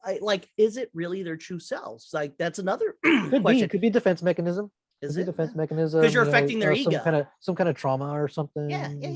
That has them responding that way to protect themselves. Yeah. We went deep on this one. I have to say, we went from Will Smith slapping. Oh shit, we lost man down. There's 8 gigs. Oh, I got 16. That's probably why. Now I started the recording and you're already freezing up. Yeah, that'd be it. Oh, yeah. And then watch, when I go to pause, you'll come back. Less progression toward people. All right. Okay, we're back. Yeah, I recorded. I was gonna April Fool's you that you hadn't recorded any of it. But it's been so it's on the main up. server. I can't know it. At this point, if I said it, you probably wouldn't freak out. You'd be like, "Oh, we only lost like 2 or 3 minutes anyhow." So but I wanted to, man. I was gonna say, dude, you didn't record that all, dude. You missed the whole fucking thing. You watch your head explode. Hey, check it. So I'm gonna segue out of this because we stayed on the subject way too long. Check it. I looked at the podcast previously that we did together, and I noticed, okay, we had a little bit of not an argument, but a disagreement. Disagreement. There we go. No, we didn't. We agreed on everything. No, this would suck if we did. If it was two of the same voices, this would be a terrible podcast. And you know what? No, it'd be an awesome podcast. Well done. That's why we're going, No, but like when I watch the podcast, it's funny because like in my head before watching it, I'm like, I was the best part, ever sucked. But when I go to watch it, I see that you say more and do more that evolves this podcast more. Like it's crazy. Oh shit, you're frozen. Yeah, just as soon as we fucking started. No, you're back. I was gonna screen grab it. Oh shit, you were gonna screen grab and do. Were you fucking April Fools in me? No, I wasn't. Oh shit, you were like, you froze. No, I wasn't. You're like this. I swear I wasn't. You had frozen like in a funny way, and I was trying to make it bigger in print screen, but well, okay. Anyways, okay, keep stroking. Yeah. No. Like when I watch the podcast, I'm like, wow, it pays higher dividends because I do podcasts by myself anyways.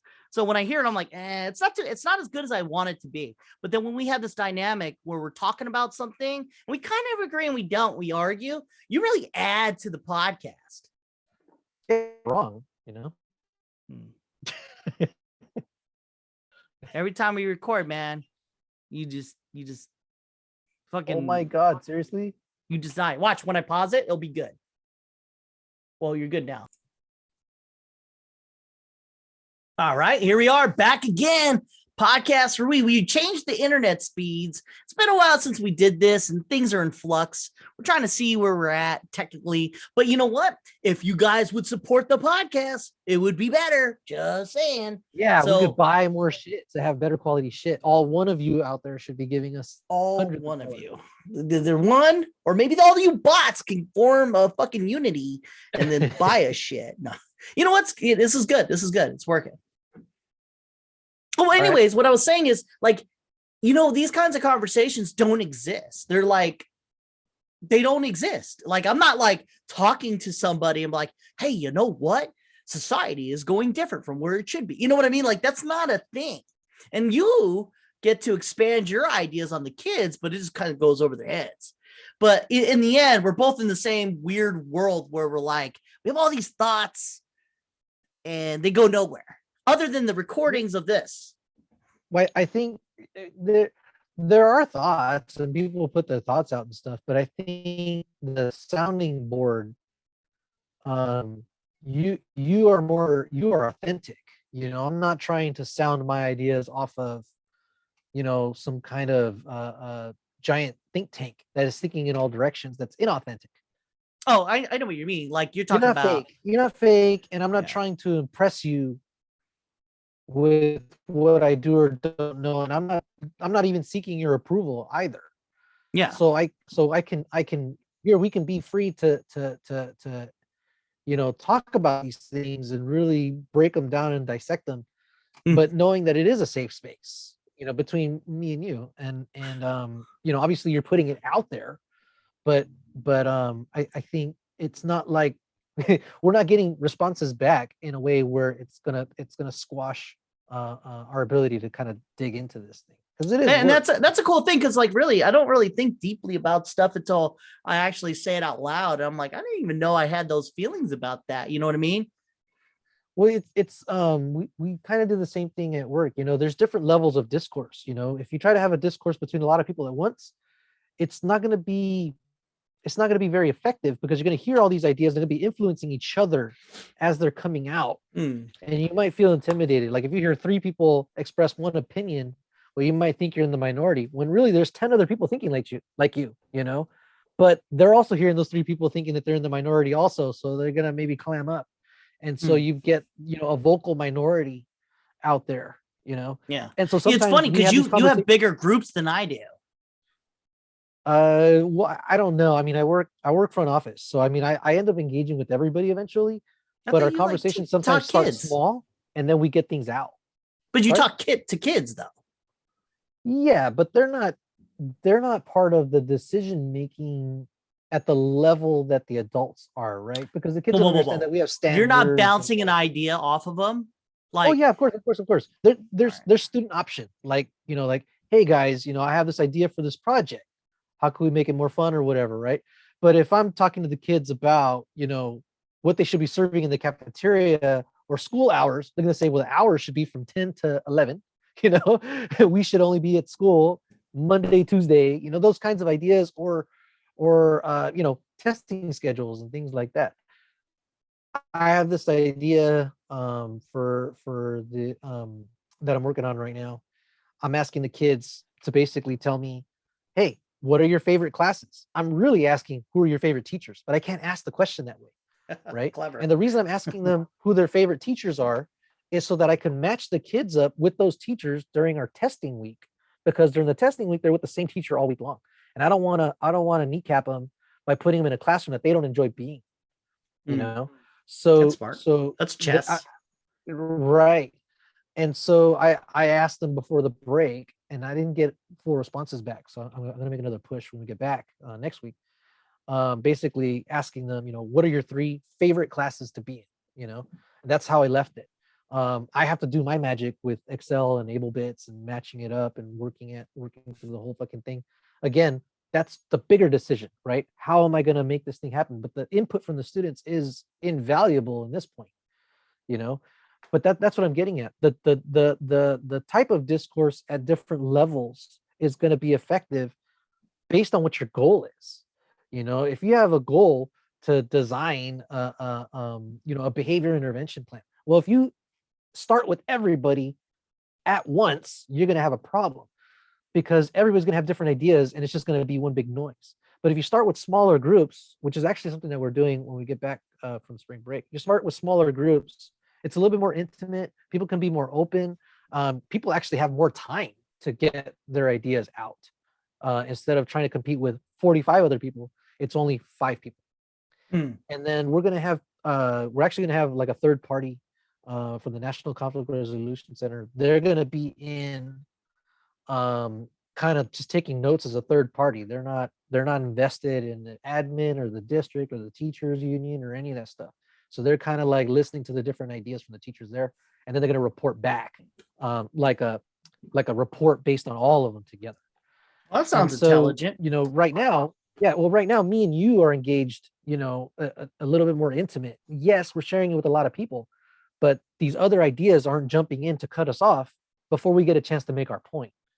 If somebody watches the podcast in context, then they're going to get the full picture, not if somebody's just nitpicking from it, you know, like a Chappelle special, you know, where people just nitpick one little thing, but not really understand the full picture that he's painting here.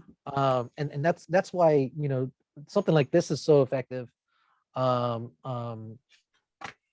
it's out in the real world, though, you don't know who else is listening. Me and you go back to fucking middle school, you know, and so, you know, I think we can disagree with each other without being worried like, oh fuck, I'm gonna put the last 27 years at risk, you know, or because that's not a thing because we're brothers. Yeah, that's not a thing. Yeah, you know, it's funny. The people that are watching, if they did watch this, they would have the inner workings of our mind, because you can only pretend to be a person for so long. So like over the course of time, if you built an AI that did it, they could really just get the who we are as people, because we have over like 50 podcasts over an hour.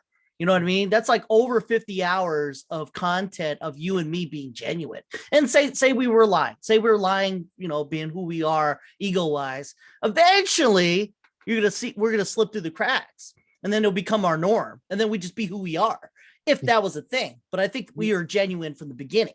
So if ever you wanted, you think they could create like an AI overlay of our consciousness in the future? I think with more data, yeah. You know what I mean? Like a deep fake, but of our ideas mind. And the way we think. You know what? I didn't even think of it in that way, but Jesus Christ, yeah, that would be a thing. Not now, right now you could deep fake voices. Yes, you know, they sample, but voices, like our thoughts, like the concepts. If you like, okay, for instance, the algorithm in Netflix is like action and drama, and then it grew action, drama, action comedy, and then it grew even more. Now there's like 4 things. It's like social, drama, this and that. And if you work the inner workings of our brain as we're talking, it's the concepts. You could break it down in concepts, like me moving. That's the information we have. Me blinking, how many times I blink, you know, how many times I look left to right, you know, depending on, you know, and then all that fucking data, plus what we say and how we break down a concept and the way we think. I really do think that's on the future. Like, I mean, like they have it now. Like think of Netflix. They didn't have that 20 years ago where they would break TV to everything broke down to drama, thriller, fantasy, that kind of thing. But now Netflix exists and it's like social drama, conversational theory, you know, I don't know, you know, that kind of shit. And then like, and through their algorithm, they could see what people are into at a grand scale. But if you like micro that into a person, you and me, they can then extrapolate who we are.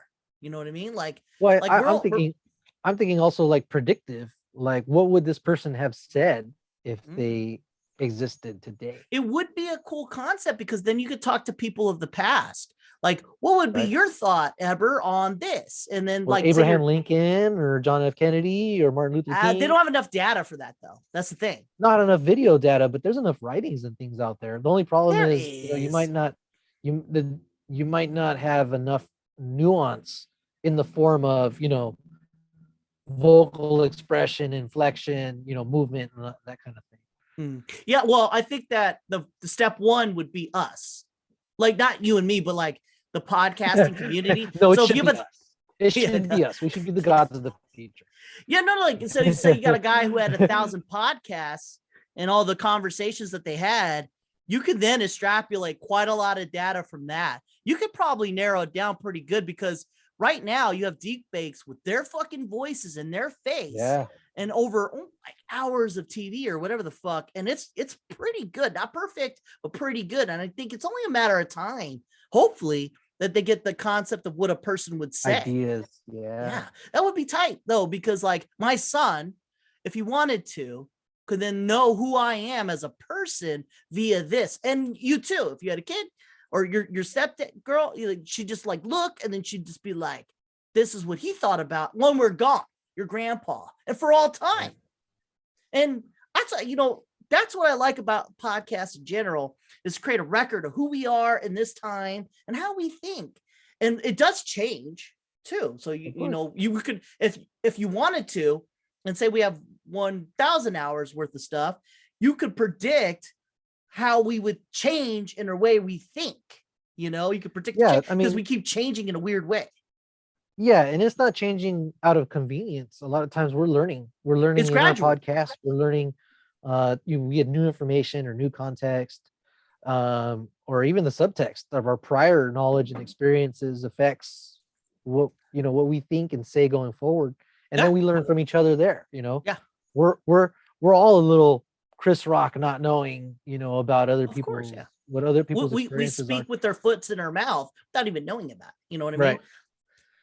And like, that's pretty cool. Like, because like, so for instance, if somebody wanted to know me, right. And I go, well, I have a podcast out there, go for it. Because like, if you watch it, you can hit the, like, when we talk about Star Wars, it's not like we're grasping at the way things are from all the data that we have, formulating a thought, and everyone else has kind of but we kind of coincide. Everyone kind of get to that, what the Star Wars was, and I think that as a person, if you were to watch the podcast over fucking time, you'd be able to contextualize who that person was. If you're into it, it only works if you're like really trying, like, but if you're just watching something just for data, like, oh yeah, I'm going to listen to this at 4 times speed just so I can get the data and look for things that make you look like a dick. Right. But if you really like, say your brother or anyone else wanted to know who you are, I mean, like literally they could just watch the podcast. And of course, a few hours here and there, you're just like, but at the end of the day, you would know who that person is. Yeah. And I think that's a cool thing. It's a cool concept. That's pretty cool. And like me and my dad, we're on the outs because I fucking hate his guts and all that shit. Life is weird. And I was like, if he wants to truly understand me, I have a forum for him to understand. I mean, nothing beats the podcast, like you have fake versions of me, but then over time, I mean, like you can suss out what's fake and what's the real me. You know what I mean? Because over 1,000 hours, and that's cool. And it exists for you too. And what better gift to give a friend than the ability to get your shit out there to the point where people can understand the deeper things that you are, not the abstract, of like, oh, he likes Gundam, why does he like Gundam? And then you can go into the way his psyche works. And that's where I am. Yeah, I think you're right. There's an honesty here, Yes. It's who were they? Yeah, who were they really? Because you can see one side, like for instance, my kid sees one side of me, right? I try to show him the true me because I curse around him. I want him to know that's who I am. I fucking curse, I talk about shit. I make jokes, and he will know me. But like, does he really know this part of me? I don't think so, because I'm not going to have this fucking conversation with him. I try to, pepper out wisdom and things like that, and try to ask him grandiose questions. What is life? What is society? All that. And he doesn't know that. Like it's just how he's growing up, right? So in the future, if he wanted to, he could just look at this and then like, I didn't know he was like this. I didn't know he was a deep thinker, because like that's how I am. If I'm most times you got like a picture of what they are, but then when you find out, whoa, shit, I didn't know you liked, I don't know, underwater basket weaving. That's kind of fucking weird. Why? And then like you could just go through the data collection there, and I think it's a good gift in anything. That's why I'm going to keep this going forever, as much as I can. Just put a podcast in our a webcam in our coffins. No, well, no, this is existing on You're frozen, ever. Come on. yeah. Well, this exists in the ether, though, like in the sense of like anyone really wanting to could just find it. You know what I mean? Not in our coffins, but like in general, it just exists. Unless the internet dies. In 30 something years, it'll hit, the system Vega, and it'll get sent, and aliens will be able to deconstruct it, and they'll be like, maybe, yeah. I mean, speed of light, period. Right. And so like, I mean, like the inner workings of our brain is one thing, but like, unless the internet, literally, this is the cool thing about this capsule, me and you talking, is if the internet drops, right, and then the world, it doesn't have internet and all this electricity's out, I think we have bigger fish to fry. But as long as we have a society, this could be the Library of Alexandria for all we know. You know what I mean? Like, this is the conversation that we're having for all time. Yeah. Whatever. I think we were talking about that with home prices. We're like, if they ever crash, it's probably because there's a even bigger problem to worry about than the price. Oh yeah, fuck, dude. All houses that went in half in value went back up. And then like they went so far up that if they went half in value, it's still more than what you pay. Yeah. And that is the people in 2008, if they were able to stay in their house, they actually made double on their original investment now. Yeah. And like they can't raise your property tax that high. So it only goes like 1% or whatever the fuck. So you're paying an extra $50 a year. But that's the end of it, though. You know what I mean? It's not that much. And then like you will die before it gets to a point where, unless some shenanigans happen. But once again, bigger fish to fry. But if assuming life goes the way it does, fuck, buying a house is the best. And you know what? For you, if you fail, you still have the place that you're at. You know what I mean? But in the end, you're trying to shoot out there. Once you get past that finish line of getting the fucking house and land and all that, I mean, it's hard to take it away from you. That's how our society is now. So that's why you should do the big push that you are doing now. We're pushing. We're pushing. Definitely. And then like you got to worry about all the money after the fact. Once you get in there, you got to worry about money as in like, oh shit, we can't make mortgage. Oh shit, we're gonna have to push it. All that bullshit and scramble and do what you can to get what you got. And then worst case scenario, bankruptcy. And then you're good to go. It's true. You got it all planned out. Well, I mean, yeah. I mean, like, well, I mean, yeah. San Diego's really rough, but I have to say, if you can get over that hump and buying the fucking house, I haven't seen that many fail. And when they do fail, you just do bankruptcy, and there you go. Knock on wood. Well, of course not. But I mean, like, if you're in Uganda, you're fucked. But like in America, there's lots of rules to protect you. There's a lot of protection. Yeah, there's a lot of protection. So I mean, I'm very happy for you to get that fucking house, dude. I want you to get it. So bad. So you can have a study and better internet, and then we can fucking make these podcasts right. Just fucking insane. So hey, wait, you said something that kind of made me curious. You said conflict resolution. What the fuck was that? Like you're having a person listening into you doing conflict resolution? Yeah, well, the National Conflict Resolution Center, they're the ones that kind of specialize in like mediation and resolving conflict, through restorative practices. So, that way things don't get tense. And so they it's all research based ways of setting up meetings between people in a way where communication can happen. Like you mean Um, like student to student, or people like you to your manager? Either one. So I went through training with NCRC, National Conflict Resolution Center, before taking on this restorative practices position, and it was so that I could practice bringing kids together, and be able to mediate it in a way where they're not at each other's throats. So there's like steps and procedures and stuff that they train you on. They a big part of the training is showing us videos on how that happens in the workplace. If you have two employees that are at odds about something, there's a bunch of procedures. You interview this one independently, you interview this one independently, you ask each one of them what they want to get out of the meeting, you give them the norms for the meeting before it even goes down, and then you offer them opportunities to bring in, depending on the situation, if they might need somebody there just for emotional support, not another witness or something like that. You then once they've agreed to all the terms, you bring them together, you thank them for being there, and then you go through these restorative questions to get to whatever the issue is, and then hopefully some constructive resolution. And it sounds like it all makes sense, right? Yeah, on But paper. you'll be surprised how many times it works. It really does work. Very few times do they get to a loggerheads, but in those situations, I'm like, all right, let's pause. You shared a lot of things that we can do about, you a lot of things to think about. How about we do meet one more time, tomorrow? That's fucking smart. And Yeah. keep moving forward. I'll come up with some BS that I'm running out of time or whatever, and they'll be like, oh, okay, I go, but the thing is, you guys, if it's like a thing where they're like gonna fight or something, like the problem is now you've come together, you've talked, and you started this. So if you guys end up, trading hands out there, it's actually gonna be even worse because we sat down and talked. So that's the threat that I provide, but in a soft way, It is smart. Time is a good strategy in everything.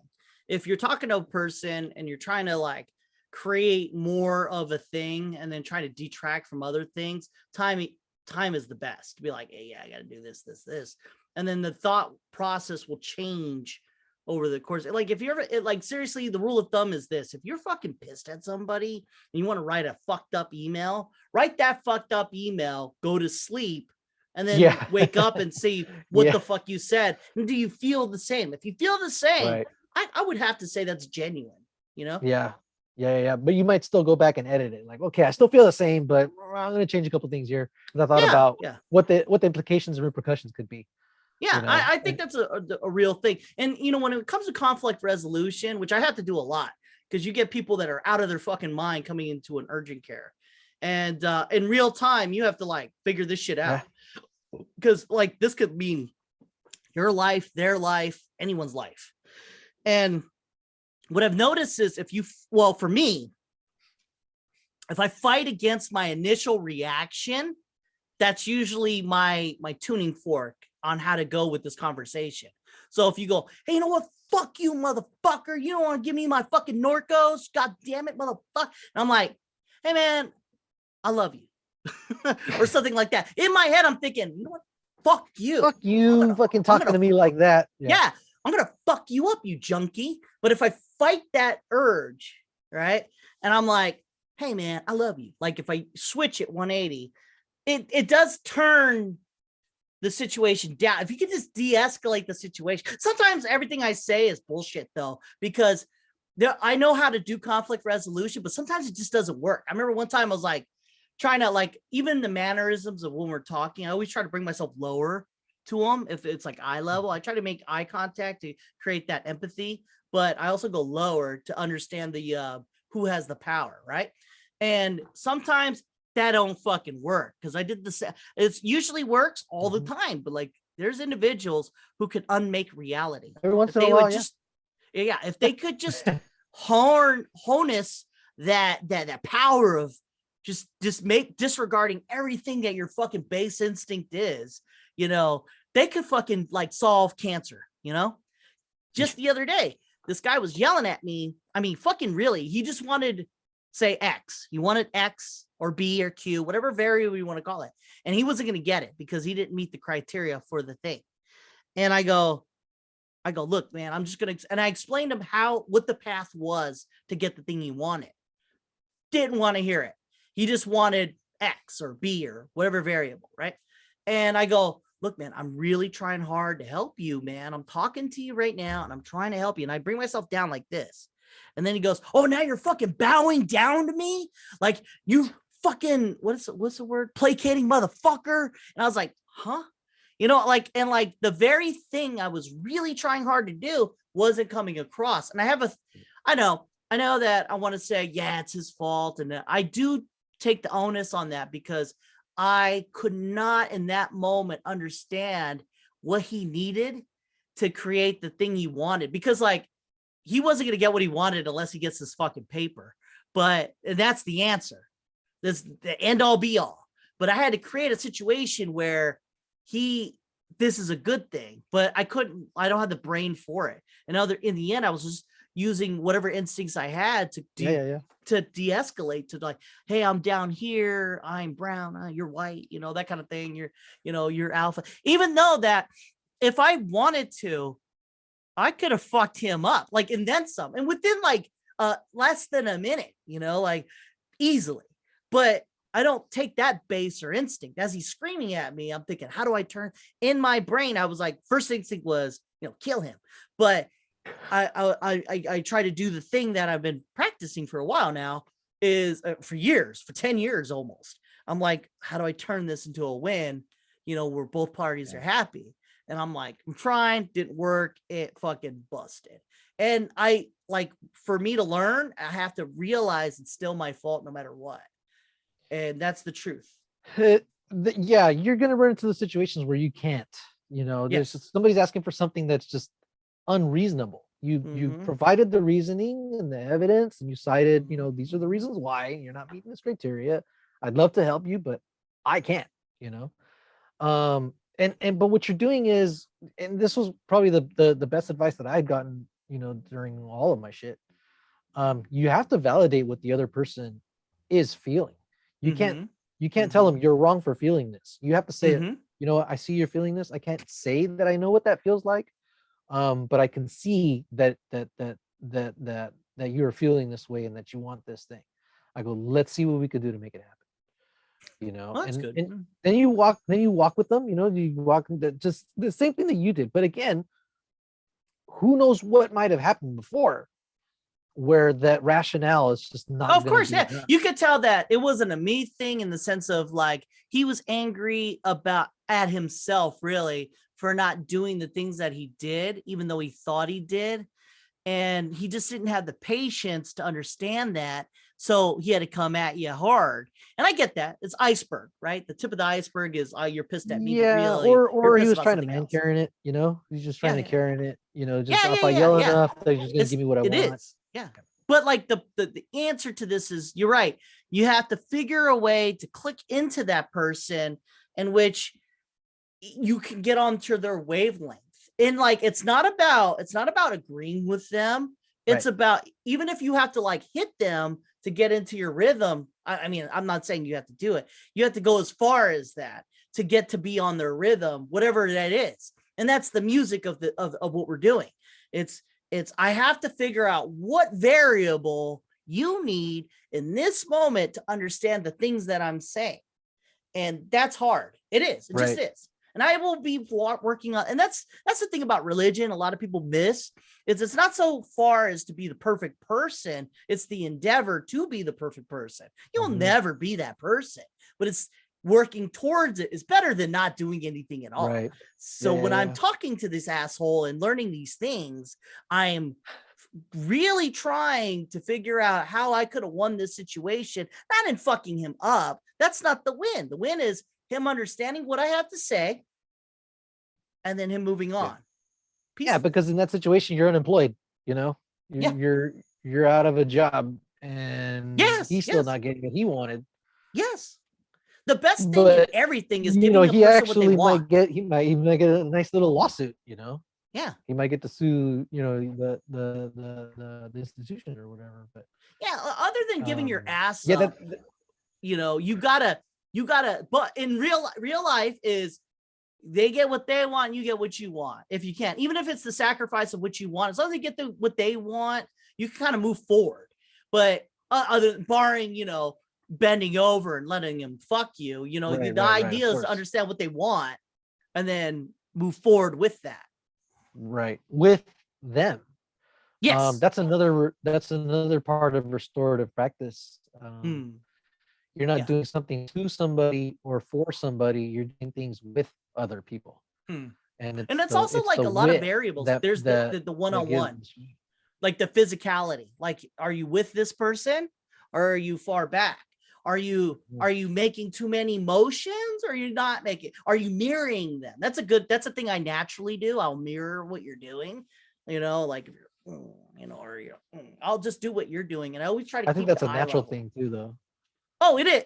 You got to make it natural. At first, it wasn't natural to mirror them, but I've gotten to like archery. I'm pretty confident. Like the best archers aren't like thinking about it and doing all. They had to practice and practice and practice until the point where it was like they got it natural, and that's where I'm at now, which I think is accomplishing it in and of itself. But so I'll mirror you to try to create that, and I'll even mimic how you're breathing too. Just try to create a sense of like you're talking to yourself, but if you hate yourself, it just doesn't work. like that's a bad move sometimes. That's not a good strat. And I'm thinking in retrospect, I've banged my head against the wall to how to make this into a win. It's not about him and me and violence. It's about how we work together. And you're right. When you said that, you're like working together to go through the door. You know what I mean? And I'm thinking like I was keeping a distance from him. In reality, I should have gotten closer, and to the point like it was again like I'm playing some mind game. I think that instead of being distant, I should have got closer, even past his personal space, to create a sense of like we're in this together. Yeah, there is a happy medium because distance is you're setting range because you're expecting him to attack. Yeah, and that's a hostile move by itself, right? But if you find that happy medium distance where you're not trying to be hostile, but you're showing that, hey, you know what, you're trying to get close to them, you're trying to be there for them. That once you close that space, then it's got to come through in your voice and your most fights that I've been in, it's all about distance, and I always create a distance to create an opportunity. And usually most fights that I've won was not overpowering them, was like creating a distance and then capitalizing on a mistake. Now with this guy, if I wanted to fight, that's what I would normally do because that's my instinct. But however, I mean, even if we were like face to face, I would still destroy this guy utterly. But that's so like me creating a distance in that respect was wrong. I should have created more like, hey, look, I'm not afraid of you in the sense of like, you're going to do anything. We're both together. We're going to move forward. Right. And I think that if I had taken the route of getting closer to him in a non-combative way, of course, he would have accepted it because distance created more animosity to each other, Right. But I'm theorizing. I don't know. Yeah, you don't know how he would have reacted. If he would have got close, he probably would have taken it maybe as a threat. Who knows? But even if, like, I could have handled it. So I should have, gotcha. I had two choices, either stay distance or come closer or walk away. I mean, like, yeah, sometimes it's good to quit, but I want to win.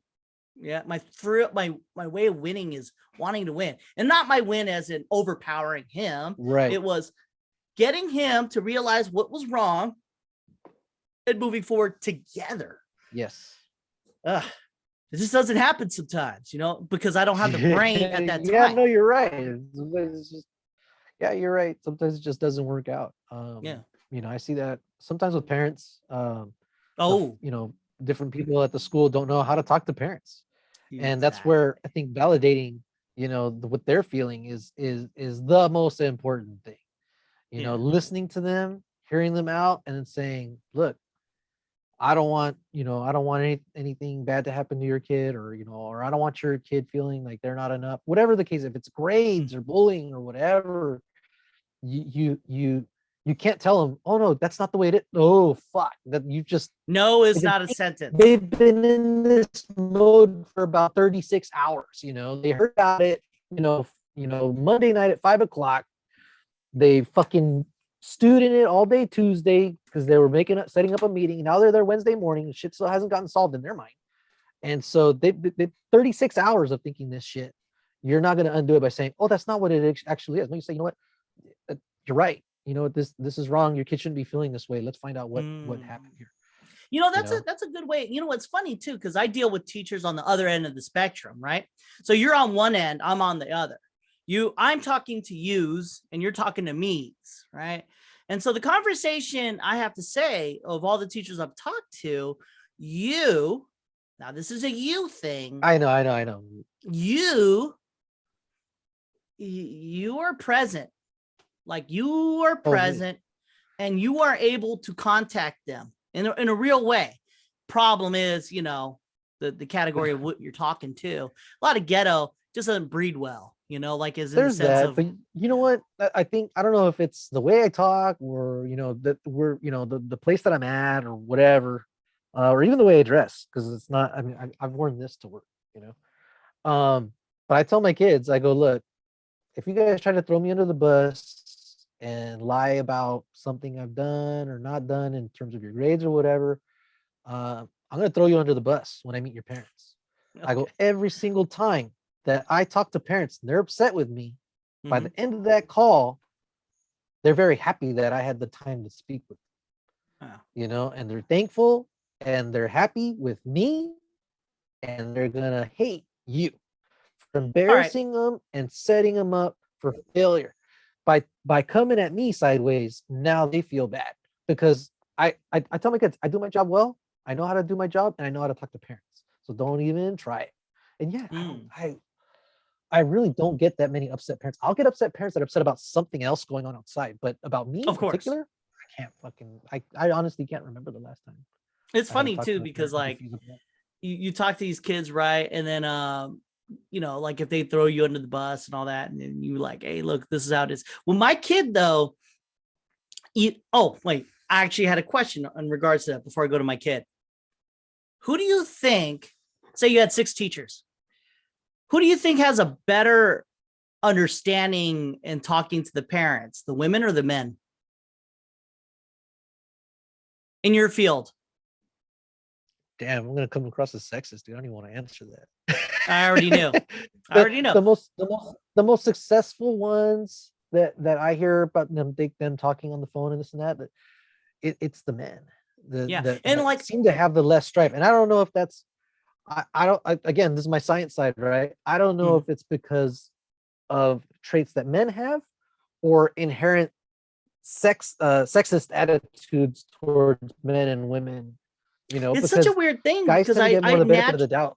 Yeah, I naturally assume that men are better at communicating in a way of conflict resolution than women. You're coming in, but if you come in with that bias, you know, you're giving them that tool before you've even started talking to them. True that, but unknowingly, it just is. Because I have a theory.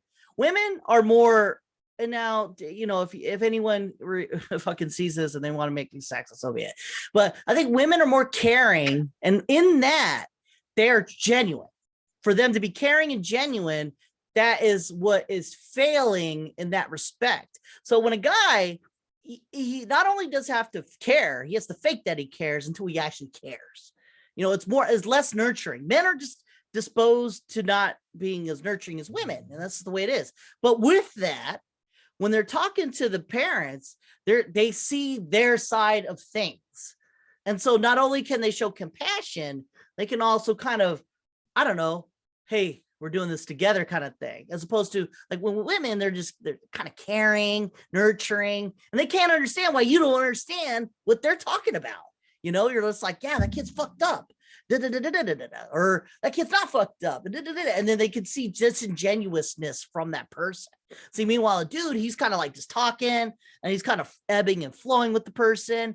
And he's saying the truth and being truthful in the sense of like how he feels. So you kind of like, as a parent, listen to this guy and just be like, I see what's going on. Yeah. And because he's genuine about what he's saying, as opposed to, because I deal with this on my end. You talking to the woman, it's kind of like a thing in which it's like, you know, they're being genuine or lazy, one of the two. I don't know if it's because I mean I want to say it's because it's mostly women in the field anyways. So Mhm. the sample data isn't really there, and I've only been at the one site, Of for the course. past Of course. 17 years. This is a better But conversation 30 years from now. in in my experience, the ones that always can win over. I mean, I'm saying always managed to win over the parents have been the guys, and I don't know again, and it could be that what is it,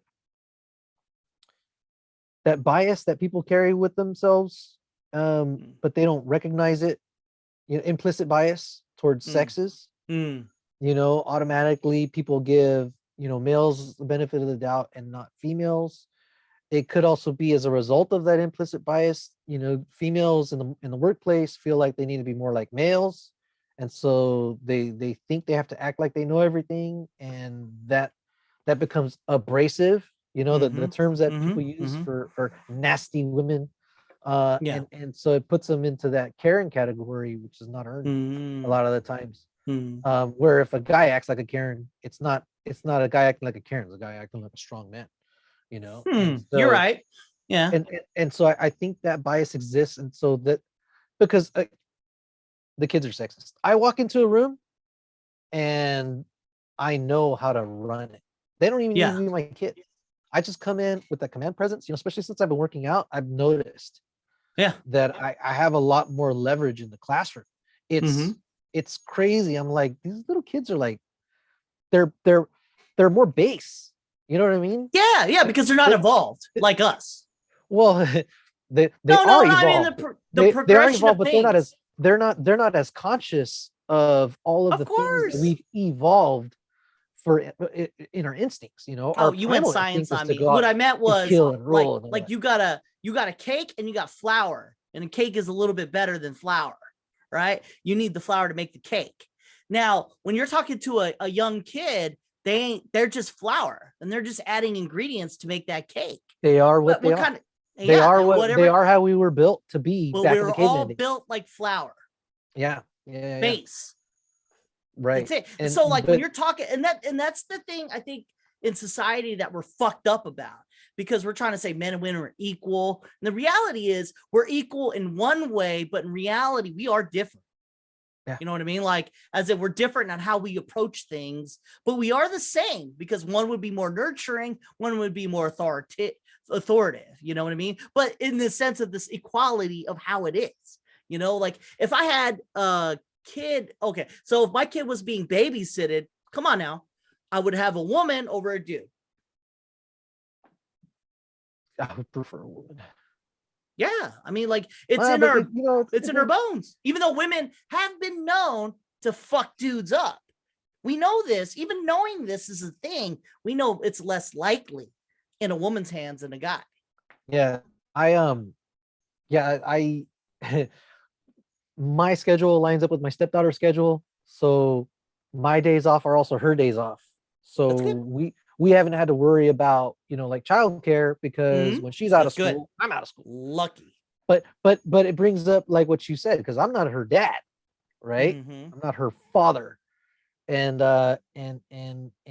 yeah, like you said, we hear way more horror stories about a guy abusing the trust that a family puts in them with a small child. Mm-hmm. And so I recognize that Mm-hmm. big time, Mm-hmm. and I'm so grateful that they do trust me. But Mm-hmm. I could totally see why people would probably be a little, oh, I don't know, Yeah. just because again there's that implicit bias. We hear the stories about guys being going to hell, right? We Yeah. don't hear so many of the stories of the females doing that stuff too, Even though it though exists. even though it does exist, and I've heard Mm-hmm. of those stories too. Yes, of course, of course. But like So we are genuinely, even if we're flour from the beginning, even if we grow up to become a good cake, we still have what we had it's when still we were there. flour. Yeah, it's still there. So like I think the reason why a lot of people are fucking fighting and attacking each other for whatever kind of social dynamic that they have, it's because we're not truthful with the understanding of what we are. Right. Dudes are dudes and girls are girls. And it gets weird. Of course, there's outliers, whatever. But I mean, we figured this shit a while back, and then like, that's why there's a lot of confusion. So when a woman is like pissed off, but they rather just babysit their kid, and that's like, maybe you shouldn't have been the career woman. I'm not saying that that's for everybody. Maybe that's what's in you. And then some guys, instead of taking care of their kids, they like to work because that's in them. Now, I'm not saying that's everyone, but the outliers. Right. And like, it is what it is. So when I'm bringing it back, when we're talking, when parent teacher conference, there's two aspects between me and you. I am the parent. You are the teacher. So you see one side, I see the other. So, and most times when I'm talking to the teachers, the dude usually knows what's up. But the women, they're either two things. They're either, I'm just doing this for a paycheck, or they care. And when they do care, it comes off wrong because they care so much that they're worrying about their feelings as opposed to trying to fuck them over. I feel like the paycheck people are the ones that are harder to nail down, because since that level of professionalism actually takes them out of it emotionally. So when they're in meetings, and this is males or females, when they're in meetings, it's very clinical. It's like, here's the work, here's the assignment, these are the dates that they turned them in, here's the grades that they got. I have a record of the times that they were late, the behavior interventions. I spoke to you and emailed you, the last couple of weeks. But they don't care, but they're by the books. But they're not there being angry at the kid. They're like, well, you don't understand because your kid did this and that. Well, you right away, you're setting yourself up for failure because you called their perfect little angel that they cradled in their arms when they were babies devils, and you're criticizing somebody's kid in front of them. Again, this is Chris Rock and Will Smith. It goes back to that. We know what should and shouldn't happen, but when we're in the shit, we don't know how we're gonna react, right? And in those cases, sometimes I'm like listening to people and I'm like, why the fuck are you saying this? I'm like, are you trying to make it worse? You're trying to make it better, And I always go in. I'm very careful not to use the word but. Very careful not to use the word but. I always go in highlighting. But no. Dick in it places. Right. Yeah. No, I'll highlight. You know what? Hey, they got great participation. I really like them as a person. They have this drawing. I kept it. I got it up in my room. I just wish they would, do they're performing below the ability. I know that they can perform it. I know they're intelligent. I know they're smart. They got to do the work too. And so this is what I'd like them to do. If you see this 0 assignment right here, just have them go back and do it. I'm there after school. Tell them to come to me. So not only am I telling what they should do, I'm offering support in how they should do it as well. So it's like I built them up. I recognized areas for improvement, and then I offered my personal services on how to improve it. I didn't just fucking shoot their kid down, for whatever negatives. It's the whole thing. I'm doing it with the parent. I'm looking at the whole child and I'm saying, your kid's great. I enjoy having them in my class. I don't want to send them anywhere else. That's not what I like to do. What I'd like to do is to help your kid out. I go, so this is the way we can do it. And then at the end, they're fucking grateful. Oh, dude. And then since the pandemic, I'm like, I'll give you my phone number. Yes. It's a Google Voice number, but they don't need to know that. Yes. But they feel like you're this is on the down low. Yeah, and I do that too. Yeah, I do that too. Like I'll be like, hey, if you want your lab results, call back at 6, ask for Kevin. They feel like they got a lowdown, which is real. I think anybody could do that. Anybody can say, hey, I'm Bob. But you're telling, but you know what? No. That's still powerful though, because you're making it personal. You're reminding them that they have that avenue. At the time, they might be scattered in a bunch of different directions and not realizing that they have a specific person that they can call at a specific time, that opportunity is there. And really, you put the ball in their court. They don't have to go and look it up online. They don't have to fucking write down your name or anything like that, because you told them specifically, my name is Kevin, call back tomorrow, ask for Kevin. I actually learned that from a woman. Like she did the same thing. She said, hey, just call me back. My name is Sarah, blah, blah, blah. And like, I was like, I used to do that if I had 100% assurity that, if that's a word, if that like when they call me, I'll remember. And now I'm getting to a point where I'm like, I will remember. And I say my name and I give that validity, like, hey, we are in this, even if I forget you, because I see like over 1,000 people a week. And that's an easy one to do. Be like, I'm so sorry. I talked to a lot of different people yesterday. Could you just remind me really quick? And then that's usually all it takes. It's like, just kind of clue me in on what it was. True. And then they'll be like, what was this? Oh yeah, you know what? And then I'll stop them. As soon as I remember, I'll stop and I'll be like, oh yeah, that's right. And then I'll continue whatever it was that they were saying. It's true though. Like, yeah, really I'll be like, they go, oh yeah, I remember you did this, and that. And I go, yeah, I mean, I remember you, but in reality, I don't. So, and then they make a joke of it and they understand, because I'm seeing thousands of people and I connect to them again, in that way. Because usually as long as I'm being funny and I connect to them, we're good. That's a vulnerability. You're displaying vulnerability. And then like, yes. Hopefully they're seeing it too. They're like, you know what? This is somebody else that's living life on the fucking edge, like everybody else right now too. As long as you're being genuine. Like, dude, reality is this. If you're not lying, you're going to be good. So you got to do is, even though you have to lie sometimes, you have to create the future you to be a non-liar and work in that direction. That's not forever.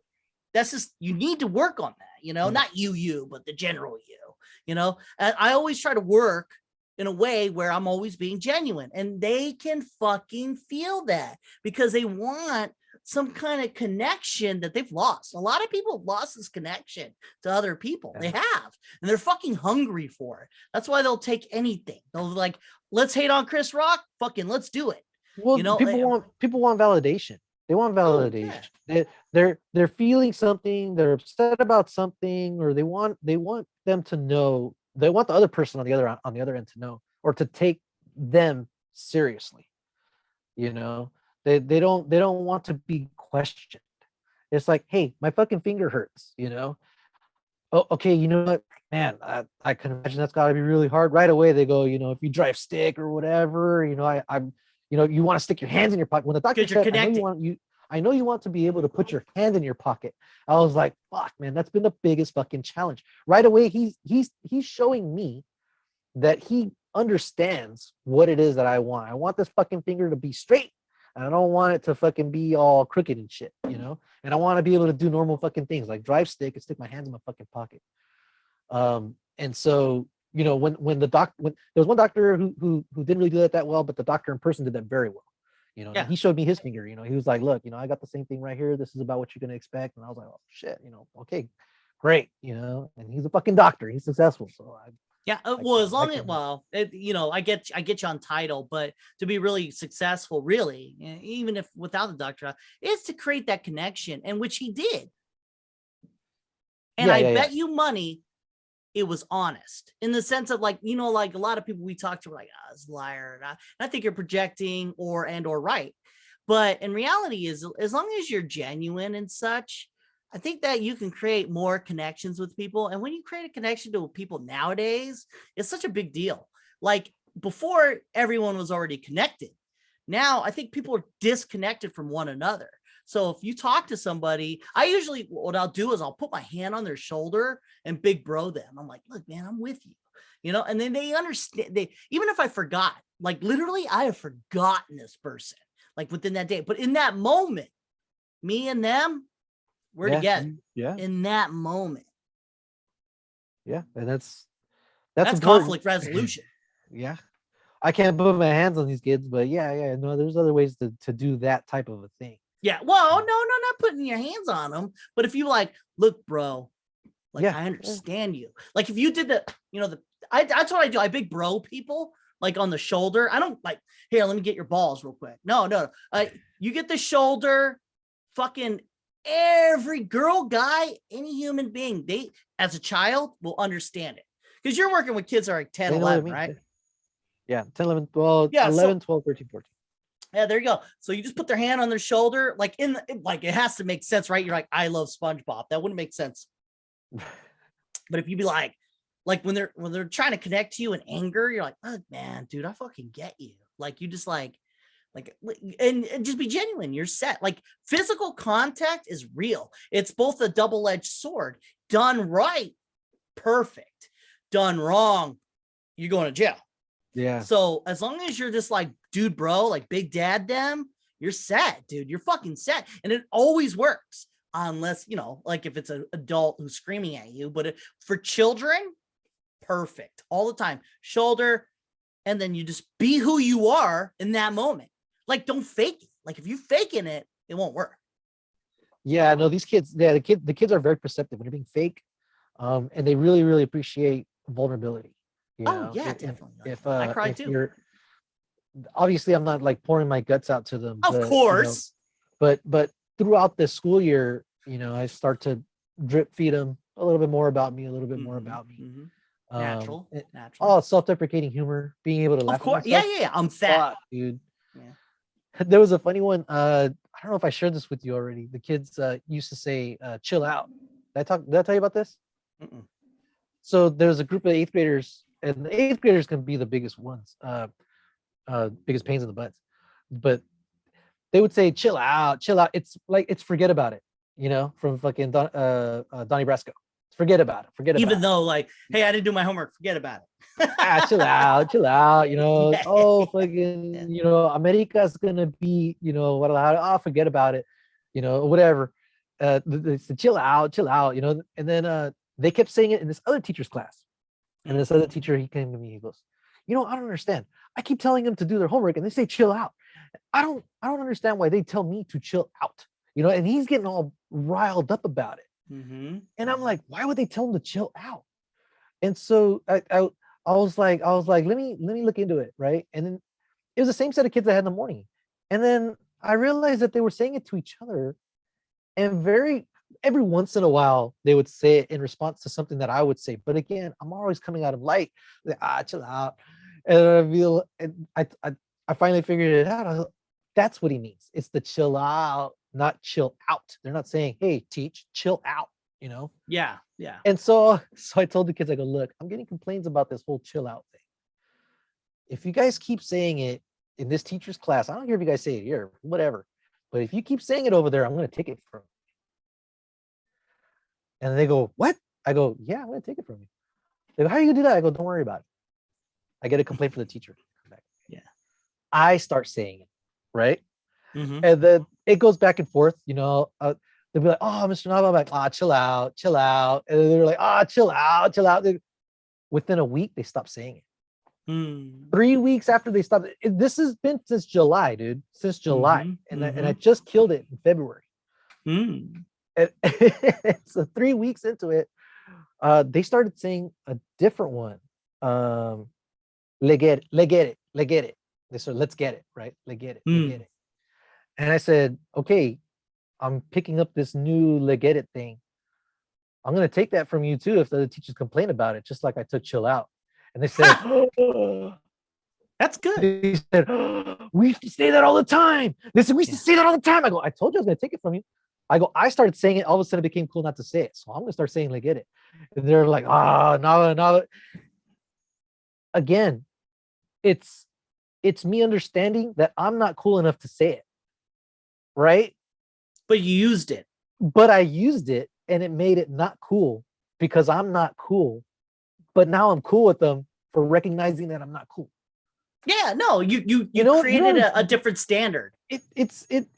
I don't know. It's so much fun, dude. I fucking love teaching. I think you know, but like, you know what's good about all this conversation is the fact that like I'm learning a lot from the newer generation. Like me personally, it's like I have to learn from the new generation, one person at a time, and I have to. It's more work for me. I have to create like this whole presence, this thought in my head, and I have to understand it. And then by the time I figured it out, we're past fire. We're on lit. Yeah, you know what I mean.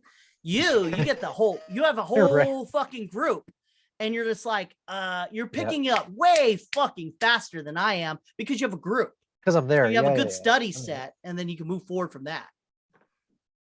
Yeah. But again, it's like, I'm validating them. They, you know, I'm not going to come down on them. No. You know, for annoying this other teacher, I'll playfully, I'll be like, hey, you know, I'm just going to take it from you, you know, and then basically they dared me on it. But I recognize that that's how they talk to each other. You know, that's how they talk to each other. And I'm not a part of that. You know, I'm not in their social group. That I'm not there for that. either. I'm not there to be their friend, but I And you're recognize that genuine. I recognize those values that they have, that Oh, that's yeah. their way of communicating with each other. It was funny though when they realized they hadn't said it in like 3 weeks after I had started saying it, and they realized it. I don't know. It was funny. We were all just No, that was very fucking clever. You're like a grandmaster chess player, dude. That was good strategy. Even though I feel like you didn't know, but you kind of worked it out in the end. Like you grabbed up the fucking power of that word, or maybe you did. I don't know. No, I understood. They had been saying it in my class. Okay. I'm not a stickler for that shit. Of course. You know, I don't get hung up on that kind of shit. Meanwhile, this other teacher, he's like freaking out, like, of course, because he's weak. You know, writing referrals over this shit. Because he's a weak human. But I was just like, it's not that big a deal, you know. But he asked me to help him out, so I helped him out. They don't say that. You know, Although, like, see, you're a Super Saiyan, regardless, man. Dude, in my world, shit, Eber's the shit. I'll tell you this. That guy who bitched about words is a weak human. And I bet you perceive that as well without having to say it out loud. And I know it. Because, like, anyone who's fucking, like, you know, there's people getting killed, stealing, I mean, fucking nuclear war, all this shit, right? And you're fucking pissed about some fucking words. That's a you thing, not a them thing. You know what? I'm gonna get really close to home right now, but we've been stressing about this whole house thing, right? Is it gonna happen? Is it not gonna happen? Of course, I already know. And you know, I see it in my girl's face. Yes. And daughter. You know, I told her, I go, look, think about where you were 4 years ago. Think about where you were specifically 10 years ago. You know, think about where you were before that. And now think of yourself in those terms, that the wants and needs that you had at those times. Be that person back then looking at you now. That's pretty hard to understand. Not you and me, but for a person that's listening to this, you know, like that's a hard thing to extrapolate, you know. You're forcing yourself to be present by recognizing your present self and where you're at now. Yeah. You know, and so you're right. I mean, we get to work with these kids, and I'm going to recognize the privilege that I have. You know, I got to work through the pandemic. I didn't have food insecurity. I didn't have home insecurity. I got paid the entire time. Here I am. I'm getting paid to do something that I enjoy doing. I can't get hung up or take this stuff personally. You know, okay. And that's really what gave me the ability, you know, to come up with that solution, which was, you know, I'm just like, well, you know, I'm not cool. So if I inject myself into something like that, they're going to move to another space. They're going to move out of that word into another word. And that'll please them because I won't be offending them, and that'll please the other guy. But they couldn't, the other teacher couldn't think of that solution because they were so hung up on how they were feeling about these kids doing this thing to them, not recognizing, you know what? Hold on. At the end of the day, I get to drive out of this fucking neighborhood, you know, away from the bums, away from the drugs, away from the graffiti. I get to drive away to my fucking castle by comparison, and enjoy my fucking time with my family and my kids, and not have the same worries that these kids have. So you know what?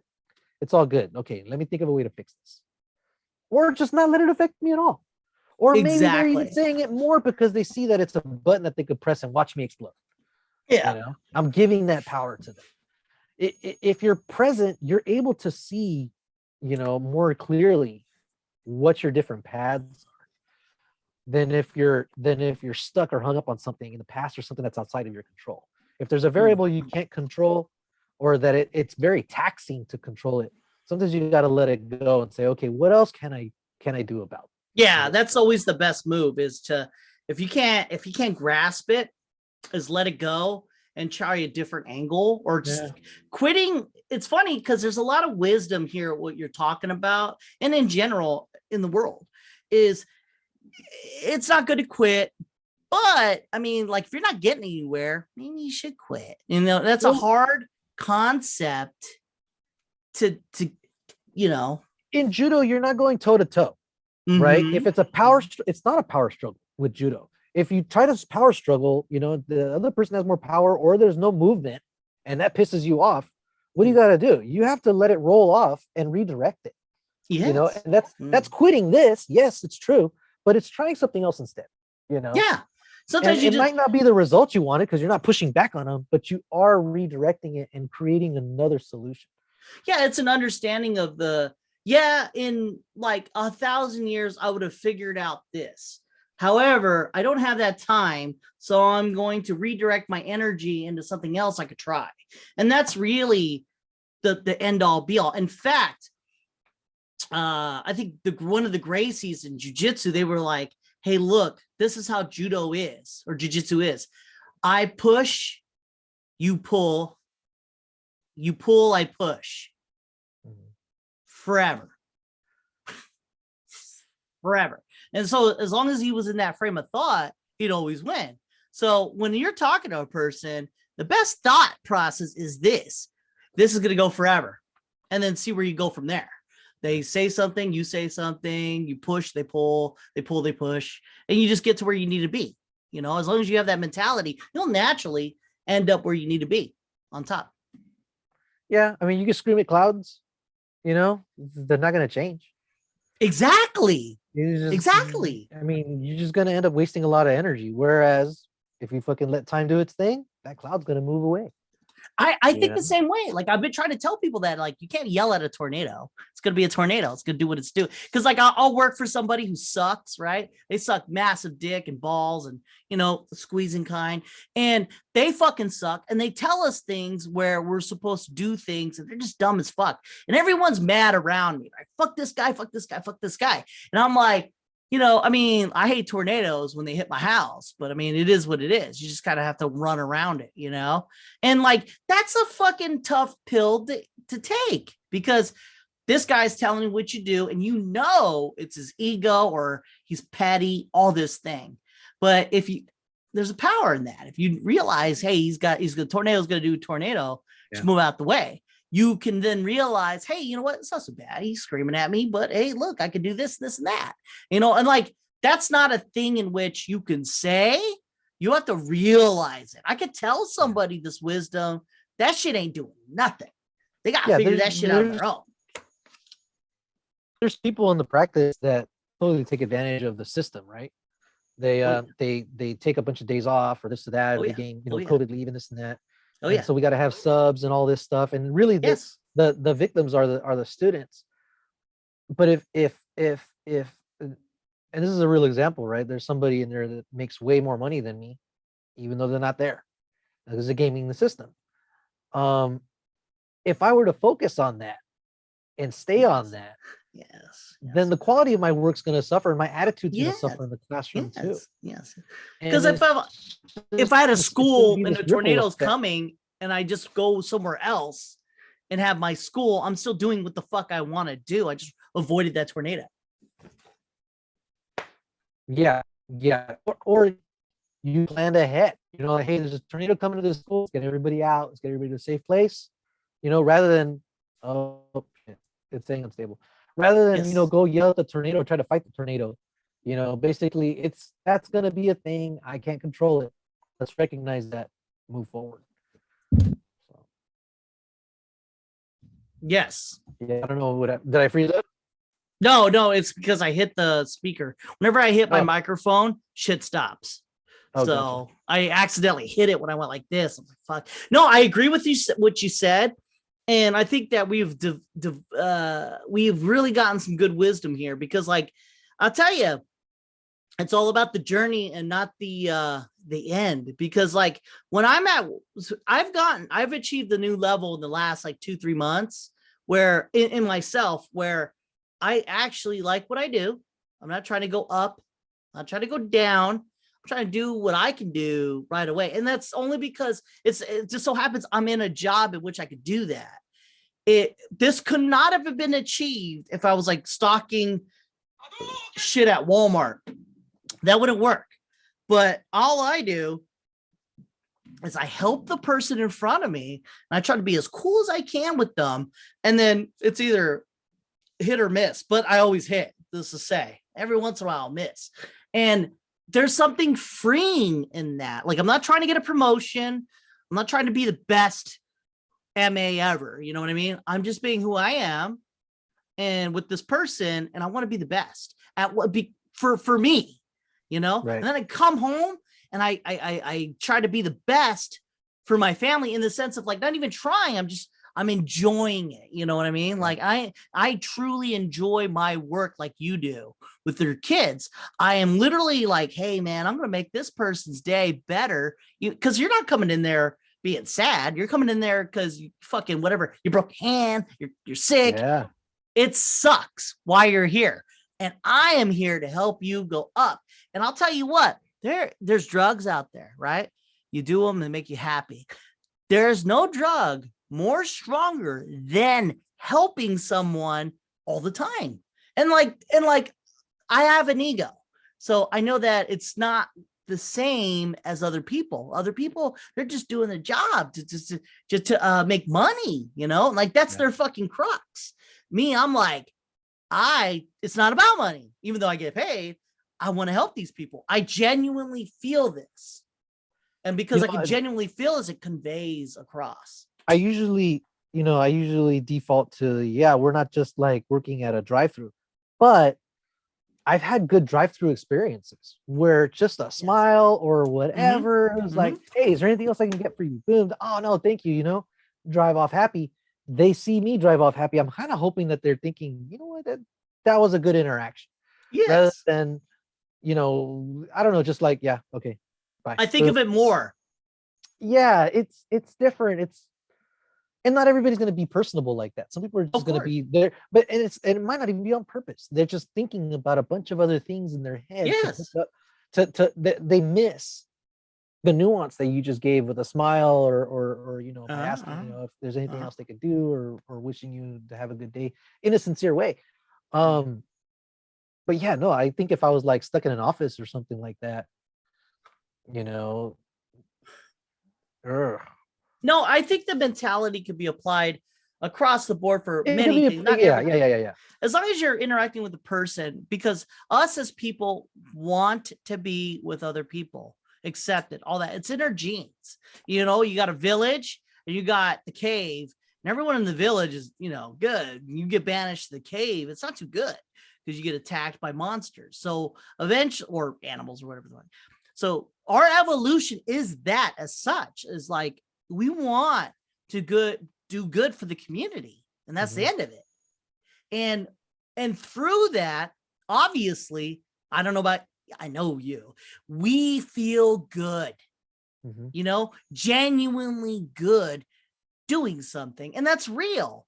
And that's another thing about this world. I think we feel it more than, say, some barbarian named Grog, who's, you know, a shiny rock. Let's fuck. Yeah, we genuinely miss this connection that we are as humans to other people, and especially kids, especially our future. You're just like, I am connecting to you at a level that, like, I'm not connected to anyone other than my family, of course, but throughout my life, you know what I mean? Right. And you are my community now. You and me, we're in this village together. Now, when I pass by Bob from Meijer or Walmart, I don't know him. He's not part of my community. But the teacher, the kids that I'm teaching, or you teaching, and the kids I'm helping, you know, you're part of my village. Say our target or our goal in our jobs is actually a little bit more clear. We don't have to be as imaginative. We know what their need is. Like you said, you're here because you don't feel well, you know? So I know, okay, let's figure out what that is and help you, you know, one, leave comfortably knowing that you're going to be okay. Because I'm on easy, you're on hard. No, mine's easy too. Mine's easy too. You have to predict what they want. Well, no, it's actually really, really simple. It's, they want to feel safe, okay, and they want to feel heard. So, you know, they have ideas and thoughts and stuff. They want to feel safe enough to share that stuff. That's before the learning or any of that shit, right? That's this community. Different communities, maybe different. You're right. No. I'm with you. But I'm then, on your track. But then yes, you're right. The hard part is, you know, figuring out specifically what it is that they want to say, and then give them a way to say it, but giving them options and opportunities and building up that trust. That's the tricky part. That's the tricky I'm like it's harder for you, and I could see that in the sense of you have more kids. So with more kids, a lot of different personalities, even though like as you get older and more experience, it gets to a point where you understand you're this group, you're that group, you're this group. And you have to predict what they want. Me, I have it easier than you because you came in for a broken hand. Yeah. So I know that I have to help this out. Also, with their experience, I have to work easier in the sense of like, oh, you had a bad day too. Right. You broke your hand and all this stuff. You have it on a plate in the sense of like, hey, I got this, I got that, I got this, I got that, I got this and that. Me, it's like hand broken plus something. I have to be here at school. I don't want to be. I have to go for a future I don't even know I want. I got to argue with somebody that I don't respect because at first, let's just say, and then I gotta just go throughout my day because I'm getting raped at home. That's all this shit is an equation that you have to work with. I only have to work with the thing that happened and maybe what's up underneath the iceberg. Yeah, the hard part of my job is knowing sometimes specifically what they need and knowing that I can't give it to them. Oh, of course. They need a dad or they need a brother. It's mostly a dad. Mostly they need a dad. Yeah. I have to say, of all the things that we're trying to fix in society, that is it right there. 100%. The way why men are weak is because other men weren't there. And the definition of what a man is got changed. A man is supposed to be a protector, a provider, and then whatever it takes to be that. Not, I'm going to fuck everyone up to be a protector. I'm going to fuck everyone to provide. No, the best version of that is like, hey, I got this. Here you are. I am making you happy. I'm providing. Here we are. You are in danger. I have protected you, all this. But then you got other men like, oh, man's about getting bitches and all men's, we men have allowed this to happen because we are the ones who were supposed to stop this. Like, look, bro, don't fucking do that. Or look, bro, don't fucking tell her to smile or whatever the fuck, right? All of that is our fault. And it sucks to fucking say that because it's like, oh, look at this fucking guy. He's just being a beta male and all that bullshit. But in reality, it is the only thing that could have stopped the men from being a dick is men. Because we're men. And that got hijacked by women saying the only thing that stopped a dick is a chick. No, in reality, no. They're supposed to handle their shit with women, being less bitchy. And us dudes had to handle our shit with less, and we got lazy, overpower. We just had too much power for thousands of years. Yeah, the traditional male roles, they're reinforced by biology. It's just, if you go back to the caveman days, it's kind of hard to fight off a tiger when you're pregnant. Really, you shouldn't be doing that. And what do you see during high anxiety pregnancies? Miscarriages. Yes. So, and there's a direct link between brain development. I just did all this fucking research on it. Yes. And motherhood stress. Yes. So stress during motherhood can affect the baby in the womb. The development of the baby's brain before it even comes out can be affected. The mother's feeling stress. And that's because of the different hormones that are released. Shit's real. And I've heard this shit for 10, 20 years, dude. That's real. And so what was the male's job to do while the woman was growing this human being inside of them? Do everything as fucking possible to make sure that they didn't feel any stress. Do dishes, cook, clean, do everything, fucking fight, fight, work. So fighting is one of those, those it is there. We have. It is there, but again, Will Cooking, Smith cleaning. is not slapping Chris Rock to protect Chris Rock from trying to kill his wife. That's not what's happening there, right? Yeah, no. We're talking about the fighting and to compete against other men. In general, I think to protect the female while they're creating another human being. But in general, dudes are supposed to protect the woman make her happy, because then what's her job? To make you happy. Now, if one part isn't doing the other, it falls apart. But here you are trying to make her happy. Here she is. She should be compelled to make you happy, because if that's not a thing, you ain't got it right. And you got to move out. You have to stop it. And bringing it back to you, I mean, you understand this concept, right? Women, if they ain't trying to make you happy and you're trying to make them happy, it ain't fucking working. That's just the reality of things. But if you're trying to make her happy, and get this, she's trying to make you happy. Yeah. Get that. Who would have thought? Everyone's moving forward. Yep. And that's reality of things. And once again, honesty. So like, when you come to wisdom, it's always doing what you're supposed to do, not because you're forced to, because you choose to, because honestly, that's what it is. Choice. You choose to be the dude, and the woman chooses to be the woman. Now, I mean, there's caveats to all this, but she's supposed to make you feel good as you're supposed to make her feel good. And like that gets hijacked in the Bible, because the Bible says woman's supposed to serve, and then people take that as servants. But what it is this: I'm serving you, so you serve me, and we're together. And it sounds bad to say that, serve, Yeah, I don't think it meant that back in the day. Now It has that other. No, but it has it. I mean, like, wow, I don't know if anyone understands that, but if happy wife, happy life isn't like a fucking wisdom to throw out. It's real, though. The more happy you make your wife, and the more happy she makes you. Now, if it's I'm making her happy, but she's not doing anything, that's not.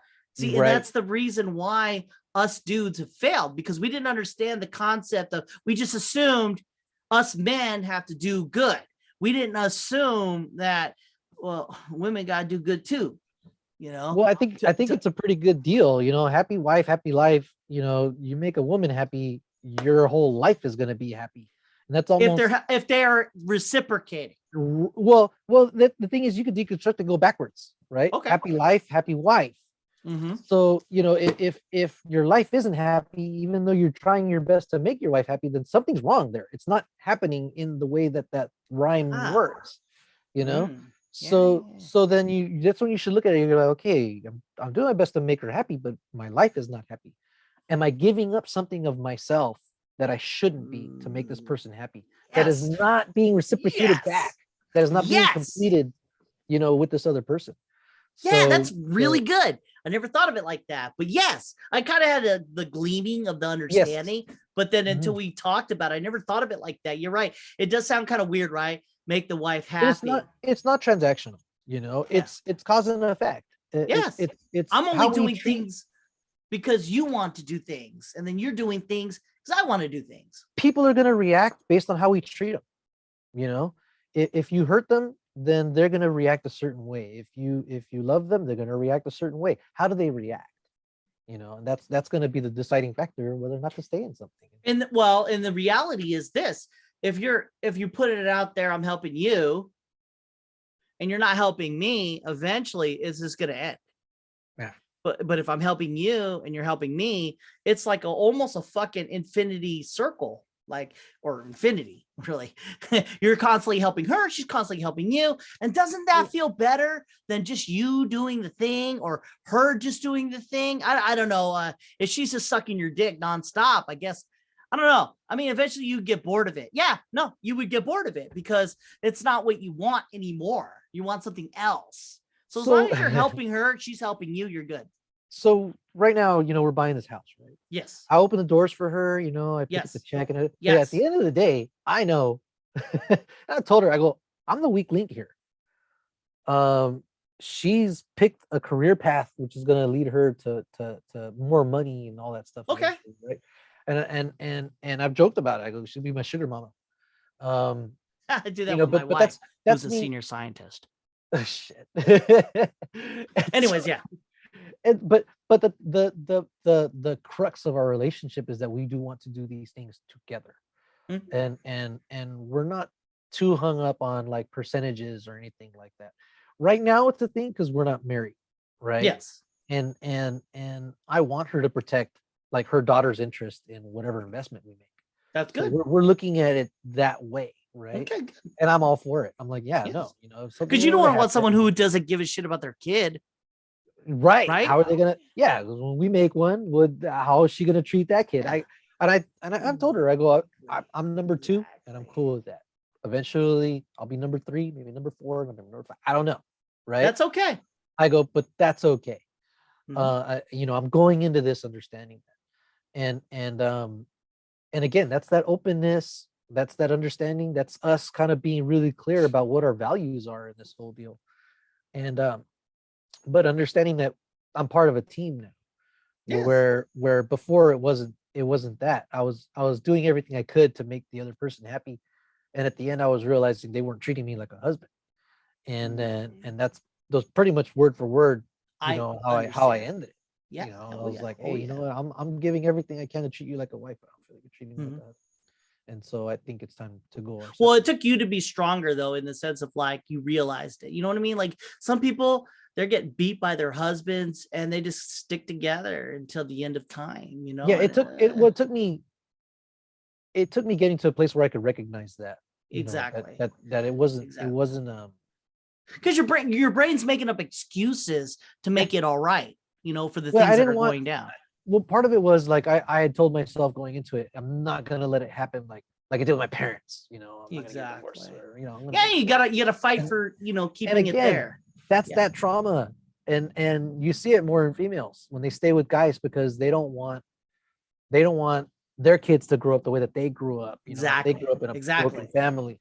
Exactly. um you know, they want to try and make it work, you know, for the sake of their kids, when really, and you know, in the case of my parents, my mom was happier without my dad, you know. And when I saw that and I recognized that, then I didn't want them to get back together because I saw how much better they were apart. And Okay. so I had to come back to, I had to remember that, you know, at Mm, 35, to be able to finally cut it. mm. But it took time. It took time, You know, and I was giving up a lot, you know, of myself, and in it.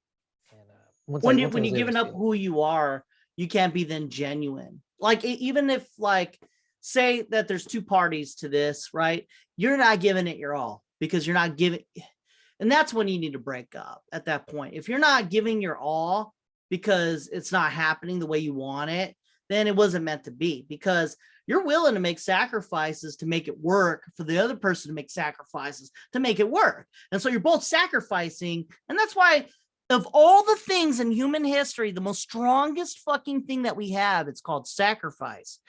I sacrifice what I am, and usually it's life, but it's who we are for you.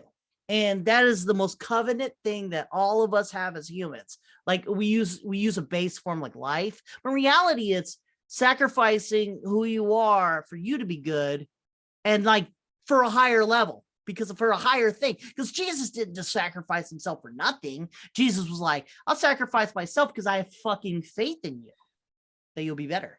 You know, I wasn't completely with you until you brought up the Jesus Of course. No. I analogy, see right? what you're saying. Yeah. because I can because see you it. shouldn't.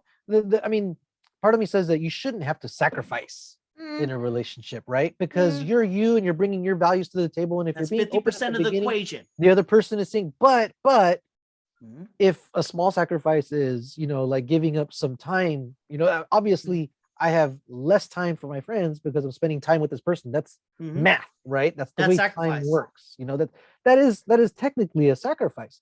But what do I get from it is much more than what I'm giving up for it.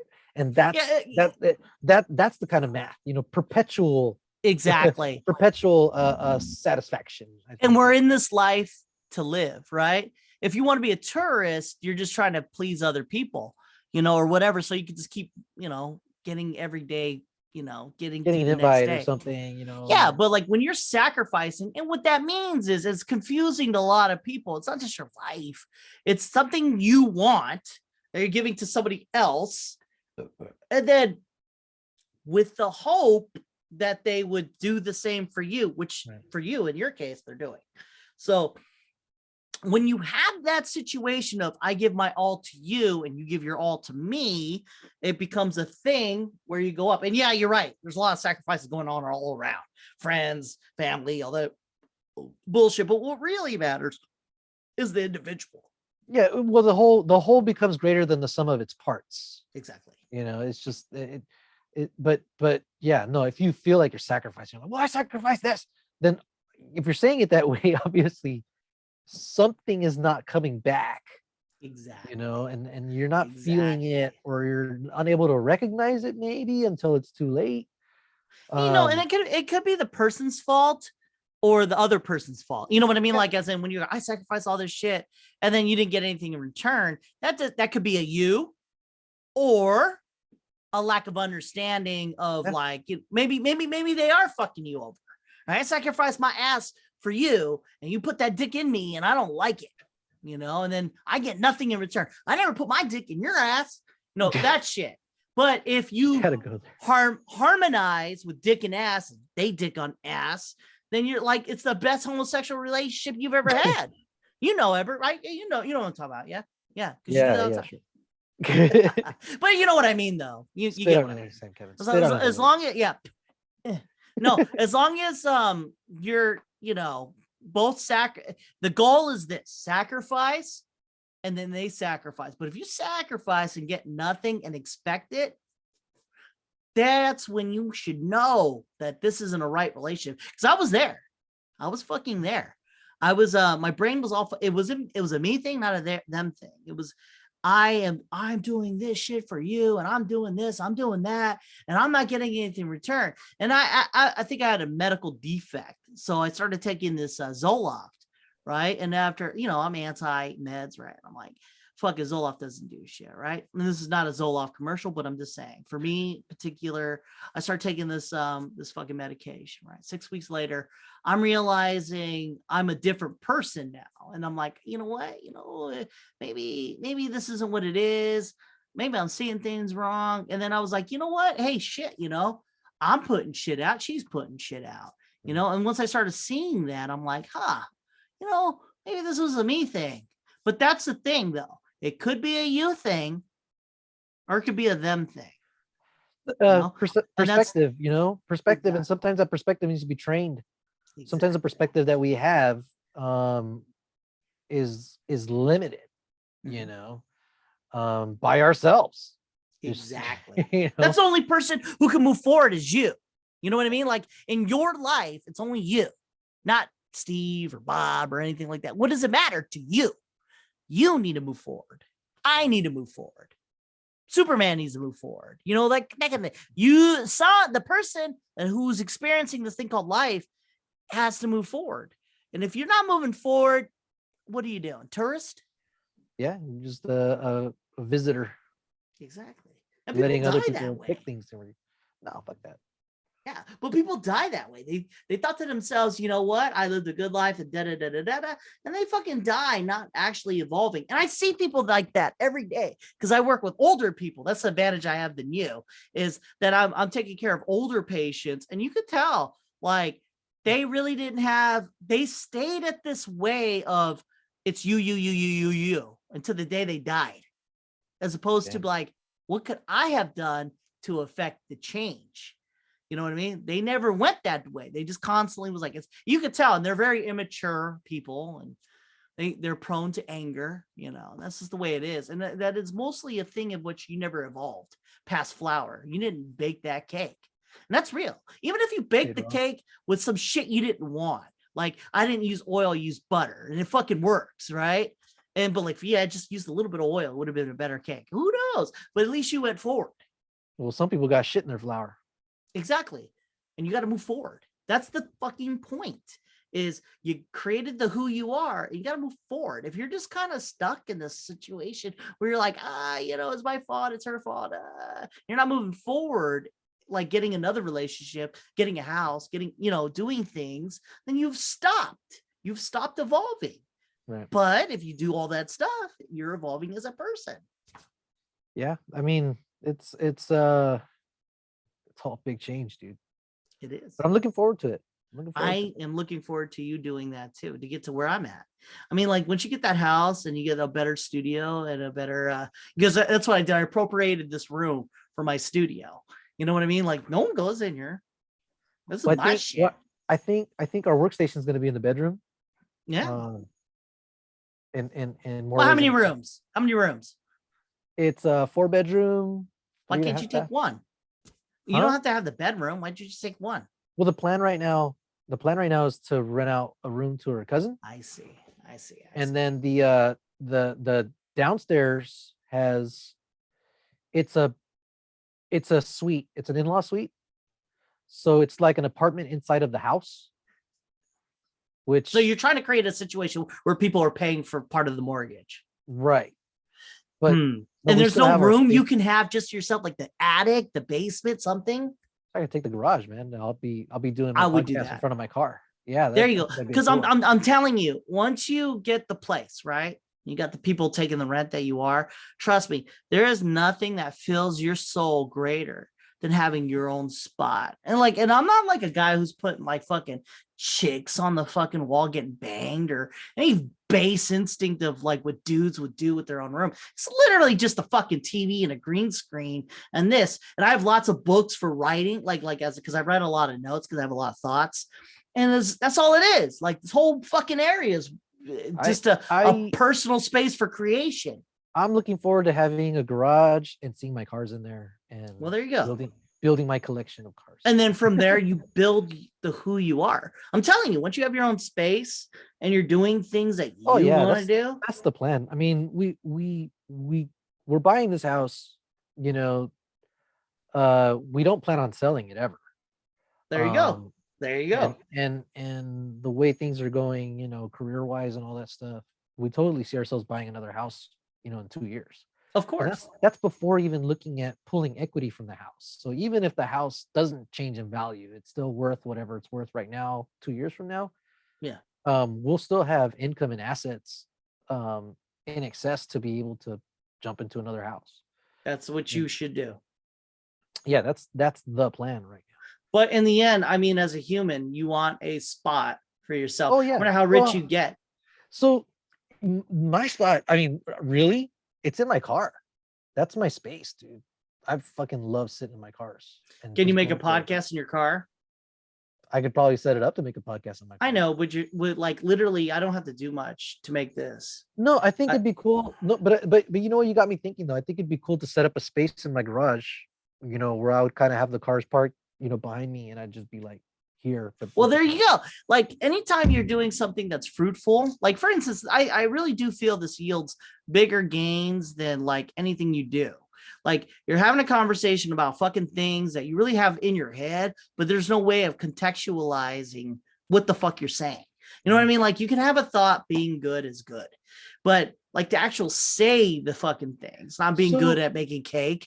It's being good through what we're saying, I was thinking about, because like as we're talking, we're crystallizing our ideas, and I think I've said that before. It's really how a lot of conversations between scientists and philosophers happened back in the day in cafes in Italy and London and different parts of Europe. Where they're just taking ideas, hey, I think a star is this. Oh, I think a star is this. Oh, well, there's a problem with that idea. Oh, I hadn't considered that. Well, then maybe there's this other thing going on. Oh yeah, you know what? And then that's gradually they get to the crux and they crystallize, and they create a theory, and shit turns out to be the right one, and it happened through conversations like this where maybe we were a little bit raw at the beginning, came in, and then by looking at it and molding it, not to fit something, but to get to the thing that was actually there the whole time. Yeah, because like when we're talking, it's not like we're trying to like appease anyone, really.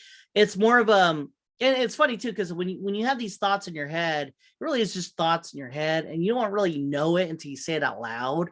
And so and then you have an outside source. So when we're talking to each other, we're evolving each other to a weird stance, because like I say a thing that I was thinking about, and then you say something in rejection to that, or then you say something that is different from what you were, thinking. And then like, it just keeps going.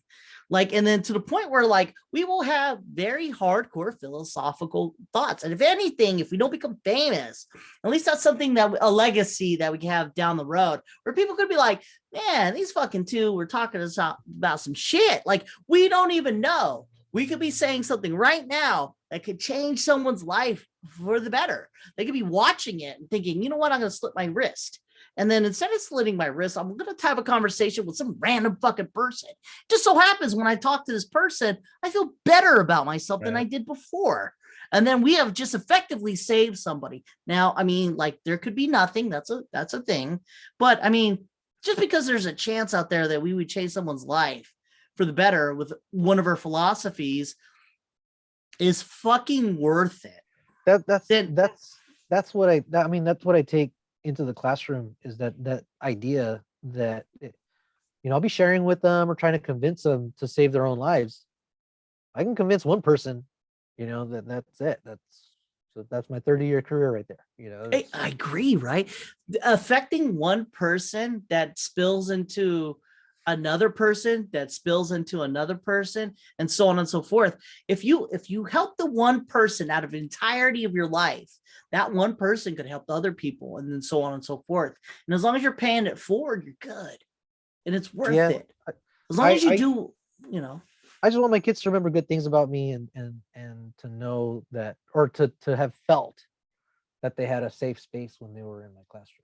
But that's real though, because I and you remember our teachers from the past, and we remember that one who like reached us and then moved forward. And I have to say, there is something there to be known. I mean, like, I have to you're lucky. I have to generate that connection to a person in that moment, unless they keep coming back, which isn't good. But then you have that connection across every year with a group of people. And then you just keep throwing it out there. Just keep throwing it out there. Let's immortalize it here. Let me set it in internet stone here. I'm grateful to Miss Hall. I knew you were going to say that. I knew you were going to say that. You and Weddle were already friends, right? Of course. Yeah. I had known you since before that. Of course. But it was really more like, I knew Kevin. We talked we talked about shit, But really, Miss Hall kind of gave us a venue and an opportunity to work together. She let us pick our seats. I let my kids pick their seats. And I was sitting in front of Weddle. I told them, this is your responsibility, though. You need to pick a spot that you're going to work good at. If I see that it's not working, I'm going to move you. Okay, but I'm going to let you guys pick your seats. And so she let us pick our seats. Me, you, then Weddle, right? Which, by our inherent laziness, we ended up working together on that video project. And I always go back to that, because that was also where I met Adrian. Not Beowulf. Yeah. Well, there's Beowulf too. Beowulf was the one that we all remember, but there was iterations before that. Macbeth. Macbeth. Yeah. And then there was what was the one that we did at that one guy's house? It was we filmed one at Weddle's house. That was Macbeth. And we did the lightsaber fight. And the Beowulf was the other one? It was a different project. I don't know if that was like it was the Canterbury Tales. The Canterbury Tales. We did one of the tales of one of the stories that the guy had, and it was something about, I don't know the actual story, but I do know it was the Canterbury Tales. I do remember Beowulf. I didn't do Canterbury Tales with you guys, but the last one was Macbeth, and I think it was towards the end of senior year. Yeah, you wouldn't have done Beowulf without all the other ones, though. You know what I mean? Like, right, because we did one thing. Actually, yeah. No, I remember us talking about Beowulf, but the one that I always remember is that we worked on Macbeth, and one of the nights that we worked on Macbeth, afterwards we were playing Street Fighter, not Street Fighter. We were playing Capcom Street Fighter, or Capcom X-Men versus Street Fighter. It was where you X-Men versus Street Fighter. You couldn't switch characters out. Yeah, X-Men versus Street Fighter then. X-Men versus Street Fighter. Mm-hmm. Akuma was in there. Yeah, of course. It was I think it was on the PS1. Whatever. No. Whatever. It was second semester. It was our senior. I'm not sure, but anyways, yeah, that was where I met Adrian, but I didn't talk to him really until the next day, we were sitting in our civics class, government class. He was government. And then I asked him, I was like, hey, that was pretty cool you did with Akuma. He was like, oh yeah, that was sick. Oh yeah, he fucking broke down the move list. And after that, we were talking, and then we were all just fucking hanging out from there, especially when I think Weddle lent you a game that you lent to Adrian and called you out on lending somebody that he didn't even know a game that didn't belong to you. And we all had a good laugh about it, right? But again, all those connections started in Miss Hall's class because she kind of gave us that venue. Exactly. The first time I saw Adrian was in Miss Hall's class. We were in there for lunch or something. He came in to ask for her ESP, ESL. He was in another period with her. I don't know. No, but no. You would all of us would always come to a class for 45 minutes for ESL or not ESL. It was our advisory class or something. Advent. Like Advent. Oh shit. Yeah. It was it was like a homeroom class. Yeah. It was and we all meet from different classes in her office. You're right. Or class. That's why he was there. That's why he was there to ask about some project because he was in a different period. But you guys had already been talking to him. Yeah. There's different English classes, but the all of us went to the one because she presented the most open thing that we get. Because you couldn't go to Mendiola and just talk shit. You wouldn't let you. You fuck you up as a dude. But then you go to Hall, and then Ellen Hall, she would let you do things and not do things like, hey, yeah, let's rape some kids, but like, no. It wasn't anarchy. We just do, we hung out with our people. It was a space to work. She was a you. Took advantage of it. She was a you because, you're a her because you let people and you would talk at their level because she would talk to me at her level. You know what I mean? Like, as in, I was in so much pain back then, but as I'm talking to her, I could see that she understands it. It's not her first rodeo. She's seen a lot of criticisms. She would give us criticisms, of course, but it was in a way where it was like, come on, man, you could do better. Yes. Like, hey, man, yes. She called us out on, I think our 5-minute video was like 4 minutes of fighting and 1 minute of talking. Yes. And she called us out on it, but she still gave us like a B+, right? Yeah, but we put a lot of work into it. Like that fight scene with the lightsabers, that took like 3 days. Yeah, that took us a long time. And then we had to edit it with music. That was hard. She was laughing about it. She enjoyed it. She said as much, but at the end, she still said, "Look, guys, I wanted like 5 minutes of Shakespeare, but I could see you guys did work." We did a lot of work. I would do a lot of work. You know what? For me, if I was a teacher, I would have gave them the B2. Like, you worked fucking hard on this. There's no way you could have done this video in one day. Like, you did this over many days, and because the editing of the Duel of Fates from VHS to VHS to VHS. I think Jose had like 3 different VHSs, daisy chained together to edit it. He did a great job. There's no way we could have done that on one day. She fucking knew it. She wasn't stupid. She understood. And then we put a lot of work into it. And really, that's what you're, as a teacher, you want. You want to create these connections. Well, I don't know, maybe different back then in the 90s. Engagement. You want engagement. You want your kids to engage each other. They created a bond that will exist for fucking 30 years almost, and that's where we're at. And that's the teacher you want to, that's the person I want to be in the respect of yeah, you're right. It's all about the teacher. Ellen Hall, man, dude, all day, every day. You can have great curriculum, lesson plans and all that shit, but it comes out of the person being able to deliver it. I could teach you calculus right now. Doesn't matter. It's the connection that you created with that person, and then they created with you, and then that's really what you want to do in the heart of anything you do, is create a situation where everyone's growing, everyone's connecting to others, and it's just that's beautiful, because sometimes that doesn't always work. Chances are she taught whole classes that just murdered everybody or whatever. It's fine, right? But she taught us, and here we are now on podcast. I did email her a couple years ago and just to reach out to her to tell her that we're all still friends and to thank her, for giving us that space and all that. She remembers. Well, she says she does. I don't know. I mean, we give her a lot of shit. It's hard to remember, right? I mean, she saw 1,000 kids. Yeah, but only one set of us. I do remember sets of kids, dude. 17 years, I remember specific sets of students. You would know better than I would. Where? Because you're a teacher. That's your job. I'm sure it's genuine, especially like you said, all of us were hurting in different ways, you know. Exactly. And we all came from some hard shit. Wedo, he, you know, without telling the stories, he was coming from some hard shit, you know, and then his dad came back and it was all good. But I mean, we were all going through, except for Adrian. I really don't feel like Adrian had any hardship then. He had hardship ago, you know, from Mexico, living in Mexico. That's still trauma that you carry with yourself. You still take it. But at the moment, there was stability, I guess.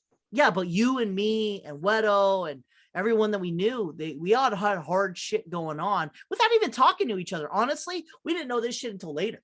Honestly, we were like talking to each other now. But back in the day, I mean, like we all had our pain and we kind of resonated with each other and we all came together.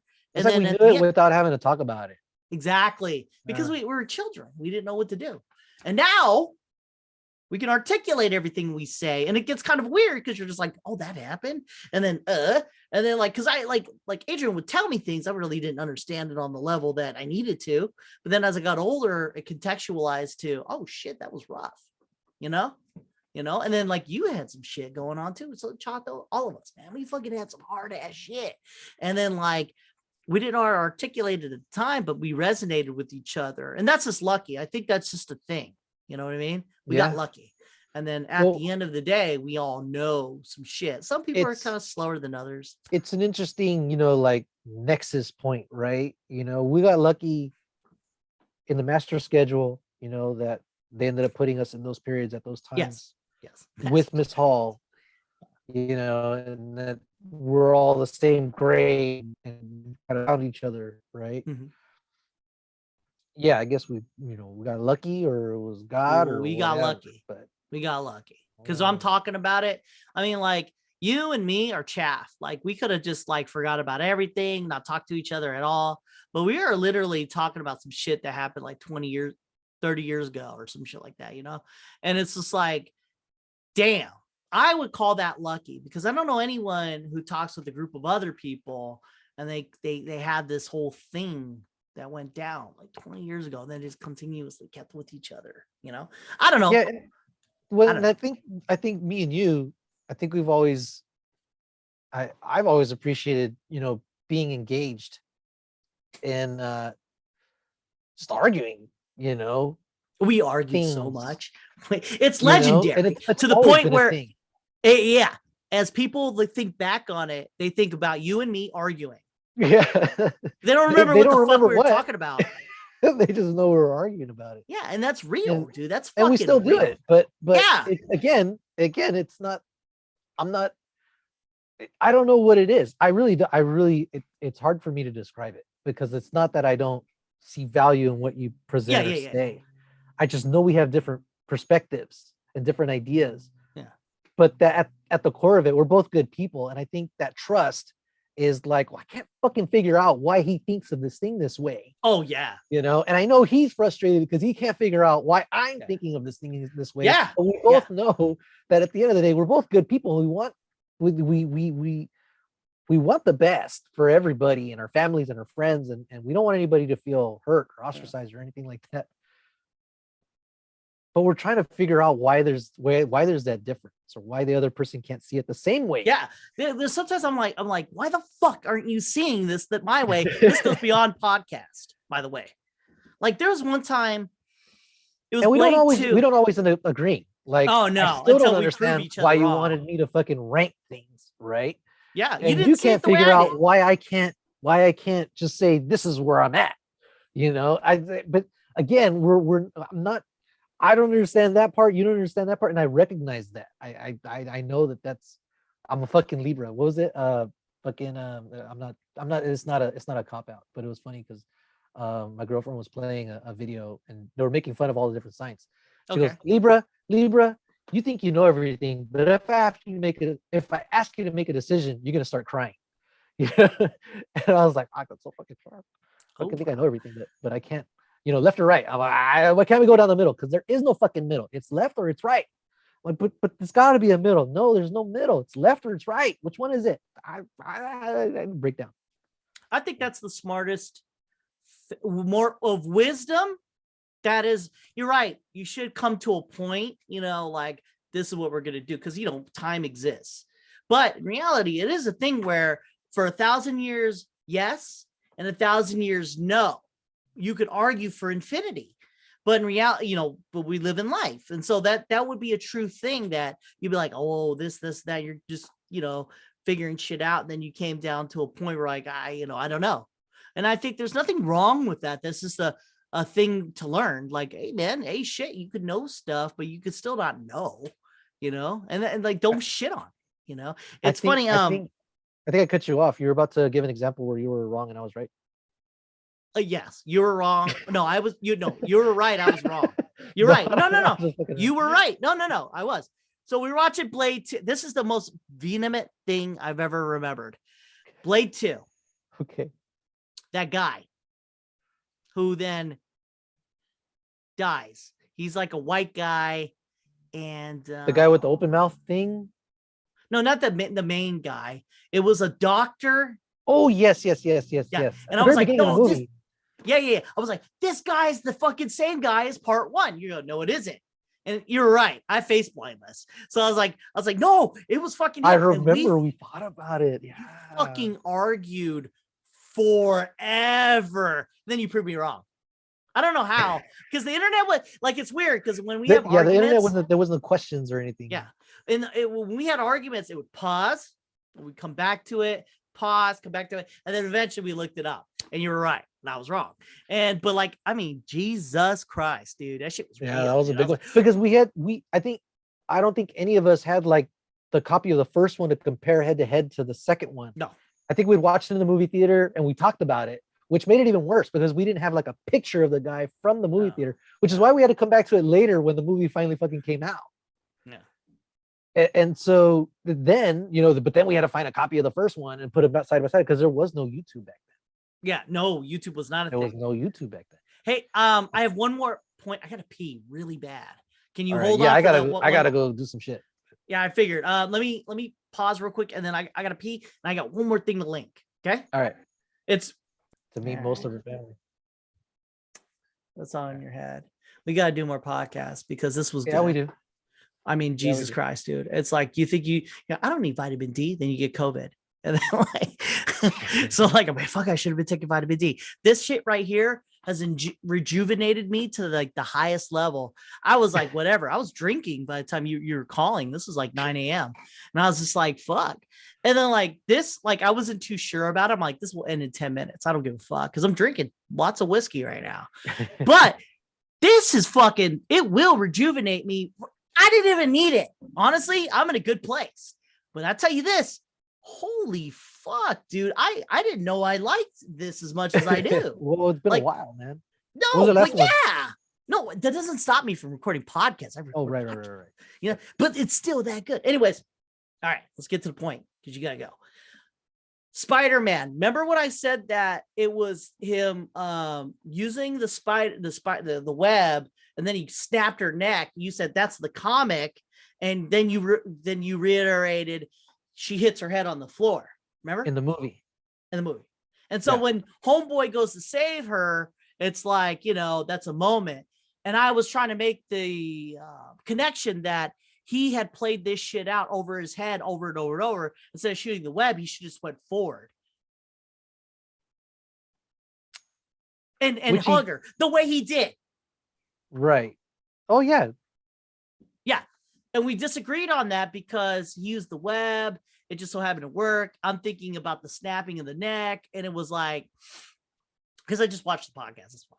And like, it was like, what did you say? Yeah, it was like in the comic. That's where you heard the snap. She hit her head. He just saved her. And then you created a whole avenue of thought like, oh yeah, it's because of this, that. But my supposition was this. It was the fact that he fucking failed and he kept playing the thought in his head over and over and over. And that's why he changed what he could have done strat. instead. Yeah, he could have. And then he carried her. So I'm looking at it. I looked at the Amazing Spider-Man 2 and how he does it. You're right. And you're correct. He uses it's funny too, because it was like, looks like a little hand. It was like a little hand and he grabs her and then he gets her, right? But she hits her head. and that's what kills her. It takes a place of snapping the neck, right? Because that is what happens in the comics. All right, so when he goes to do it, he goes like, you see him do this extra move. He goes like this, and he moves forward. Right. He lunges himself further. And like, okay, so when you watch Amazing Spider-Man 2, he literally he survives the fall all the way to the floor. He didn't know he could do that at that point in time, because when he goes to grab her, there's still nothing stopping his inertia to the floor. And he's from the top of that fucking belt or clock tower all the way to the bottom at full speed. He fucking lands, and it's like nothing, because he uses the thing, kills her, then gets onto the floor. Like nothing stops it. He goes, it's straight. So if he had, and like, I don't know if they did this on purpose, but if you think about it, like if he's able to just go there, if he had done that he would have caught her. And it's funny, I wonder if they watched Amazing Spider-Man 2 to figure that out, because when in this movie, instead of going, like, he sees it happening and he just lunges towards her like as if it was an instinct. Like he had already played the what if over and over in his head so many times. Yeah, and he catches her like, because he catches her like this. Yeah, he catches her and her head doesn't hit the floor because he went all the way in and he lives. So, and then when she's like, it's funny because she doesn't see it. She doesn't understand it, because from her point of view, you just saved me. Why are you crying? And he's fucking having the worst but best experience ever. He's like, because he did the thing that he always wanted to do. And I thought that was great. Yeah, you see that, you see that when like a soccer player, it's open, there's a chance for a goal. And they've played it out in their head so many times. They've practiced it probably a bunch of times. Maybe he's gone back to that tower and practiced it over and over again, saying, this is what I should have done instead. This is what I should have done instead. Oh yeah. And then at the moment of the kick, your nerves, your adrenaline gets to you and you go wide, left, right, up, or straight at the goalie. You had it, you practiced it, you were ready for it, and you failed. If you get a second chance and you're able to control it that time, that's why when people accomplish things, they cry. It's like shit. They played it out in their heads so many times, like that. And now it's a reality. Now it's here and it's done, and you did it. And so yeah, that's why I'm all about that scene. I'm all about that scene. When they did that scene, that scene had more stuff than like anything that's ever like that's why I was thinking like it's better than what is it called, Endgame, because that's a conversation we fucking had, in that like I thought it was better in this movie than Endgame did, because like Endgame creates a lot of feels and a lot of things like that, but this movie took all these other movies and created a moment that could not exist otherwise. Like honestly, like when was the last time you watched before that movie? I don't know. But before Amazing Spider-Man 2 or this movie, Nowhere Home, I'm like, I didn't really think about, like, I've only watched Amazing Spider-Man 2 once, just the once. And I was immediately connected to that time, with this movie. And like, when it comes to Endgame, I watched a lot of that shit over and over and over. So when things happen, it happens and it's good, but nothing creates that moment when he saves that MJ, and that moment in the same way. And I read about it. They did think of that. I mean, it like without me knowing about it, because I didn't watch any trailers or anything. Right. I was blackout. And when I watched it, I was like, they did the thing. I'm like, I didn't know. I wasn't thinking it. I didn't even know this was beyond the table. I think it was one of the greatest things I've ever seen in cinematic history. When I watched Far From Home, right? Then right away, I hadn't taken my girlfriend to go watch it yet, because I went with Wedo and his nephews first. Yeah. I was like, she needs a primer.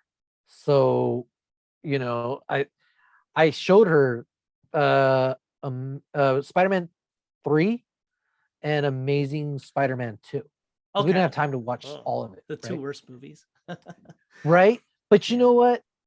Some of the callbacks, you have to understand them, especially one of the best jokes. You One of didn't my need a refresher. I didn't need a refresher because I've seen them enough times. I'd seen Spider-Man 2, Amazing Spider-Man 2 twice, right? And for me, that was enough. Plus, it's a meme, you know, like how did Spider-Man 2 kill itself by killing what's her face? Good call. Emma Stone. Good call back. You know? Yeah. And sometimes it's they'll show that clip of her, you know, that's how I knew you can hear the pop sound, right?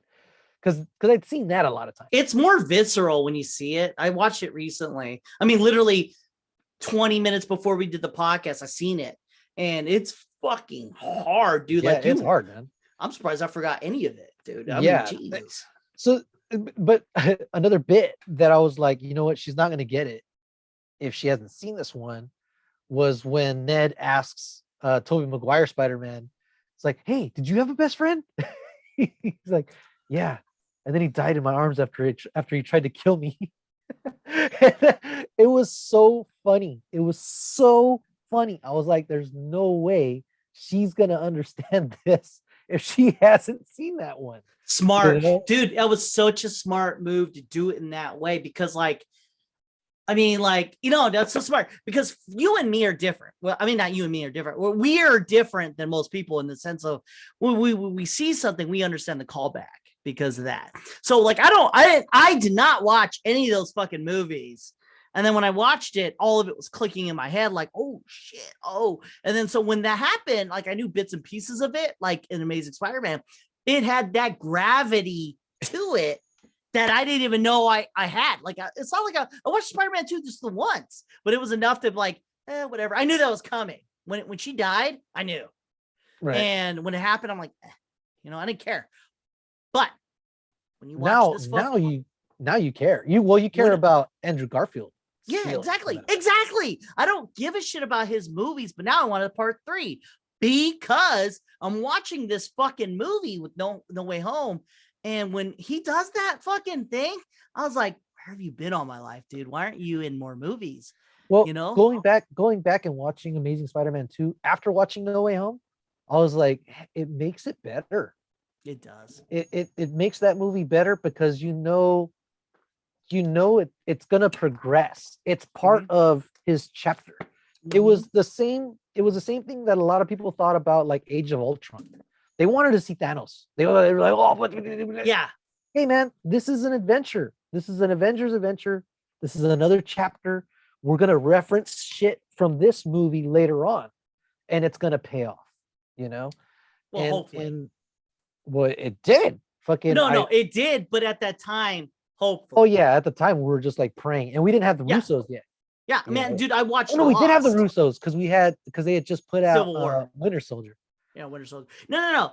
In whatchamacallit, in Lost, it's a great show, but you would hope that it would complete. Well, in my head, I was, and then it doesn't. It ends and nothing happens. They don't connect anything. So at this time, when I'm watching movies, I'm like, I don't have hope for you, so I don't care.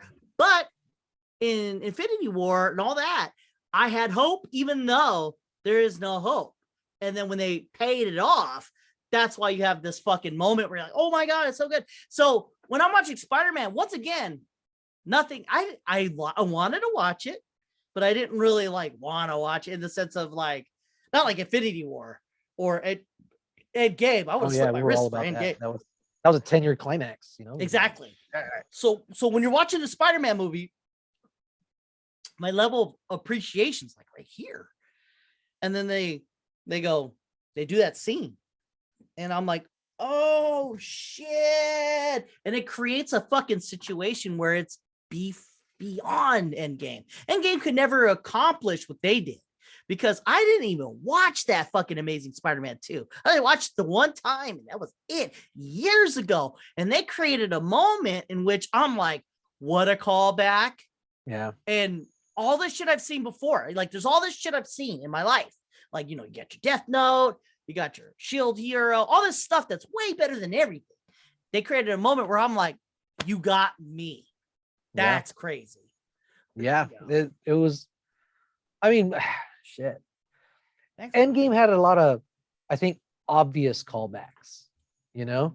Yes, obviously. I was not expecting them to look for redemption in that moment, you know? It was just like, I'm sure he wasn't expecting to get redemption, right? It was just like, boom, here's the opportunity. And it happens. And it happens. And you're feeling that with him. Because it was also the thing that a lot of people said kind of killed that franchise. It was like, you had this thing going on between them. Now she's gone. Okay, are you gonna do some kind of weird thing where you bring her back and another fucking character that dies and then you bring her back? No, they ended up doing it without having to do that. You know, they ended up saving her without saving her and giving him. You mean Gwen? Gwen, yeah. You know what though? If they even brought her back in some weird way, I'm okay at this point with now. that. Yes, at this point now, yes, because you have the multiverse and all that stuff. Yes, you can explain it, but that'd be interesting. You know what though? Like now, okay. Prior to Nowhere Home, if you would have said Amazing Spider-Man 3, no. Yeah. Go fuck yourself. But after this movie, yeah, I mean, and there's ways they can go too, because he went dark in his universe. He gave up being Peter Parker. Yeah, it was more Spider-Man than Peter Parker. He went the Batman route, Exactly. And he's probably done things that put him on the wrong side of the law. Maybe they might be looking for him, like, hey man, you before you were just tying people up, now you're beating the shit out of them, and probably that's not your job. This one guy. Yeah. So maybe he's got to go back and not just fix that, but make other things right as well. Well, they said that they're going to create another Spider-Man movie like that with most of the characters. So I mean, like, that's on the table. I wouldn't want to see that. I'd want to see just Amazing Spider-Man 3 just in his world, maybe with the option to go later on again. But again, I want that too. Just like Winter Soldier. Like, Winter Soldier didn't have to have all the fucking Avengers in there. They just took Black Widow. Everyone's like, what the fuck are they gonna do with just Black Widow? Well, fuck, there's a fucking I think it's the best Marvel movie still. It is. It is. You're right. I don't know that Spider-Man. Okay, check it out. Yes. No. But Winter Soldier doesn't rely too much on before or after, by itself, in itself, and what it did, to shape things also.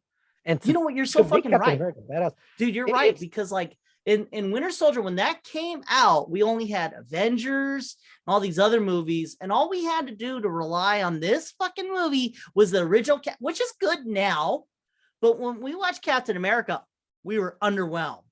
So it was Captain America. It was like, Captain America. It's underwhelming though, like in the sense of like, yeah, it had to be done. Like that's how I thought of it at the time. Like, here's this movie, and I'm like, it's okay.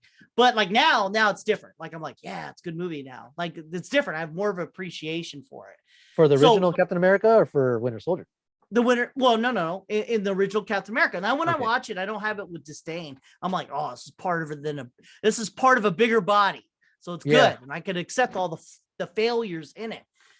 So, but at the time, I'm like, it was okay. So when Winter Soldier comes out, I'm thinking like, what can they do with it? Yeah. And I'm like, this is going to be a mediocre movie, because you had the Avengers. At that point, doesn't Avengers matter. Was. Yes. Yeah, I was like, okay, let's do Avengers, but without everybody else, without Iron Man?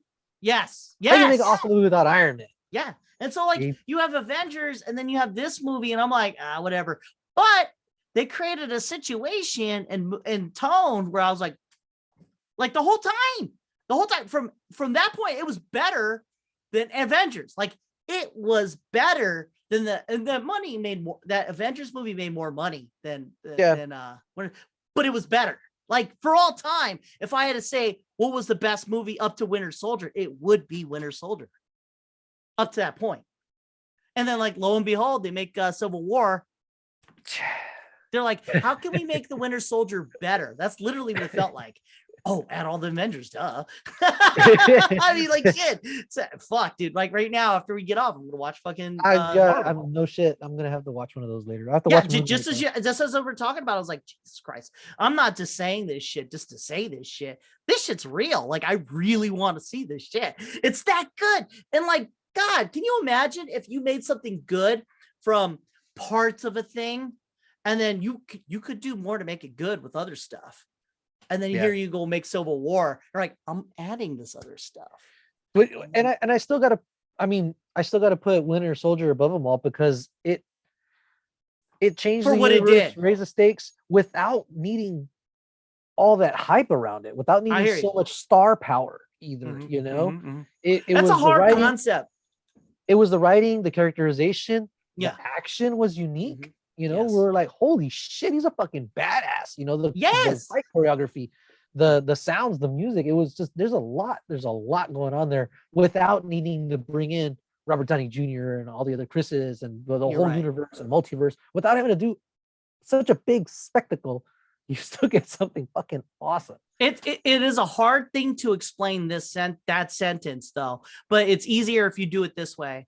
Imagine a 5-year-old beating a 20-year-old, and then, you know, what the fuck? And then imagine that same 5-year-old fighting a 20-year-old, and now he's 20. It's even better because, like, when that movie came out, it was unbelievable because, like, in the sense of all these other, like Thor 2 came out and all these other movies came out, they were nowhere near as good as Winter Soldier. And Winter Soldier stood above all of them and beat the Avengers movie. Yeah, that's unreal. It's like Dark Knight. You know, they called it. It's really a mob movie with Batman in it. You know, and this one it's a political thriller, like in the vein of like the Jack Ryan movies, the good ones. But with Captain America in there. You don't like he's the one in the middle of it trying to figure out what the fuck's going on. Piece of shit. Huh? You don't like the Hunt for Red October? Piece of shit. I love Red October. You like the Sum of All Fears? Fuck you. I don't want to hear it. No, I don't like Sum of All Fears. That's shitty. No. It's for me. It's the first three. For me, it's the first three. I get you. No. Clear and Present Danger. You know what? Clear and Present Danger is my favorite one. You know what? I haven't watched, and I fucking own it. I haven't watched Patriot Games. Oh yeah, that was a good one. Yeah. You're right. It's funny you should say that the early Jack Ryan, and then Jack Ryan goes south as soon as Ben Affleck gets a hold of it. Yeah, then it becomes Sum of All Fears is the first movie where it starts to go downward. But think about it. So you got your Winter Soldier, right? And it beats Avengers. This is an unbelievable fucking thing. I don't even know how to make that into a sentence because, like, what is the equivalent to that? Because when you watch Avengers at that time, which I've seen like 100 times, man, like, what could be better than the Avengers? And you're like, Thor 2 comes out, you're like, ugh, you know, you got whatever, Hulk, whatever the fuck, Iron Man 2, whatever. Iron Man 3. I didn't like Iron Man 3. I still don't really like Iron Man. Then you got the fucking Civil War. Not Civil War. Winter Soldier. Winter Soldier. And it's better than Iron Man, who started this shit. Thor 2, who was before Captain America, I think. And then all this other shit. And it's just better, like a lot. And to this day, better. And then the Russo brothers get a hold of Endgame. It's over. Yeah. It was taking a superhero movie and taking it seriously. Again, just like how The Dark Knight did. You know, it was taking a superhero movie, but taking it seriously, you know, considering political things in a world where there are superheroes and threats. Yeah, and it was well fucking done. Like Dark Knight, end all be all. When it comes to like the best movie sequel, I have to say I think Dark Knight is the number one. Yeah, Terminator 2 was good. I've always said, you know, Winter Soldier is probably the best Marvel movie for me. But I think The Dark Knight is the best superhero movie. It is the best by far. Like, you watch it to this day and everything works. There's only like one little plot hole where I don't think everyone would be like, you know what? Let's not destroy you know what I mean? Like that whole part where they at the very end. That's the most that's the most implausible fucking thing on earth. But other than that, I mean, it's the best sequel ever. And then like when Winter Soldier comes out, holy fuck, that's pretty good, but still not better than Dark Knight though. Yeah, that's tough. No, it isn't, because we're not talking about who was the Leaper. We don't talk about him forever. We don't talk about who else was a villain in that. The Baron. No, that's Civil War. I'm thinking Civil War. What do you think of Civil War? So no, the Leaper is in Civil War. What is the name? The guy, the fighter. He fights him on a boat. Like Yeah, fucking The Leaper. uh, His name is the Leaper. George St. Pierre. Yeah. But was it GSP? But he's Yeah. called the Leaper, and he's in the comics. That's who he is.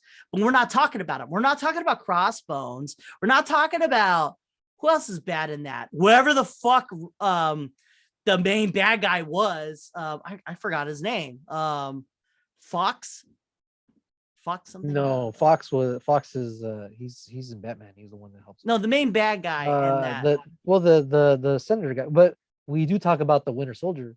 We do talk about the Winter Soldier, but everything else we don't talk about. You watch Dark Knight, and like, Winter Soldier, Joker, for all time. You know, for all time. Yeah, no, So, like, there's no when you watch- nuance there. Yeah, when you watch the two movies, you have a movie in which I'm talking about Winter Soldier. It's good. I'm talking about Captain America. It's the best, right? The whole fucking story was good. But then when you talk about the Dark Knight, you could say the story, and you can very well say the Joker. Like, of that movie, up to that, no one has made a good Joker, and they're just kind of like trying to gain that little thing that they lost. But nothing beats the Joker, even the Winter Soldier. Yeah, no, that's not. I mean, he's scary and all when he comes out, but it's not.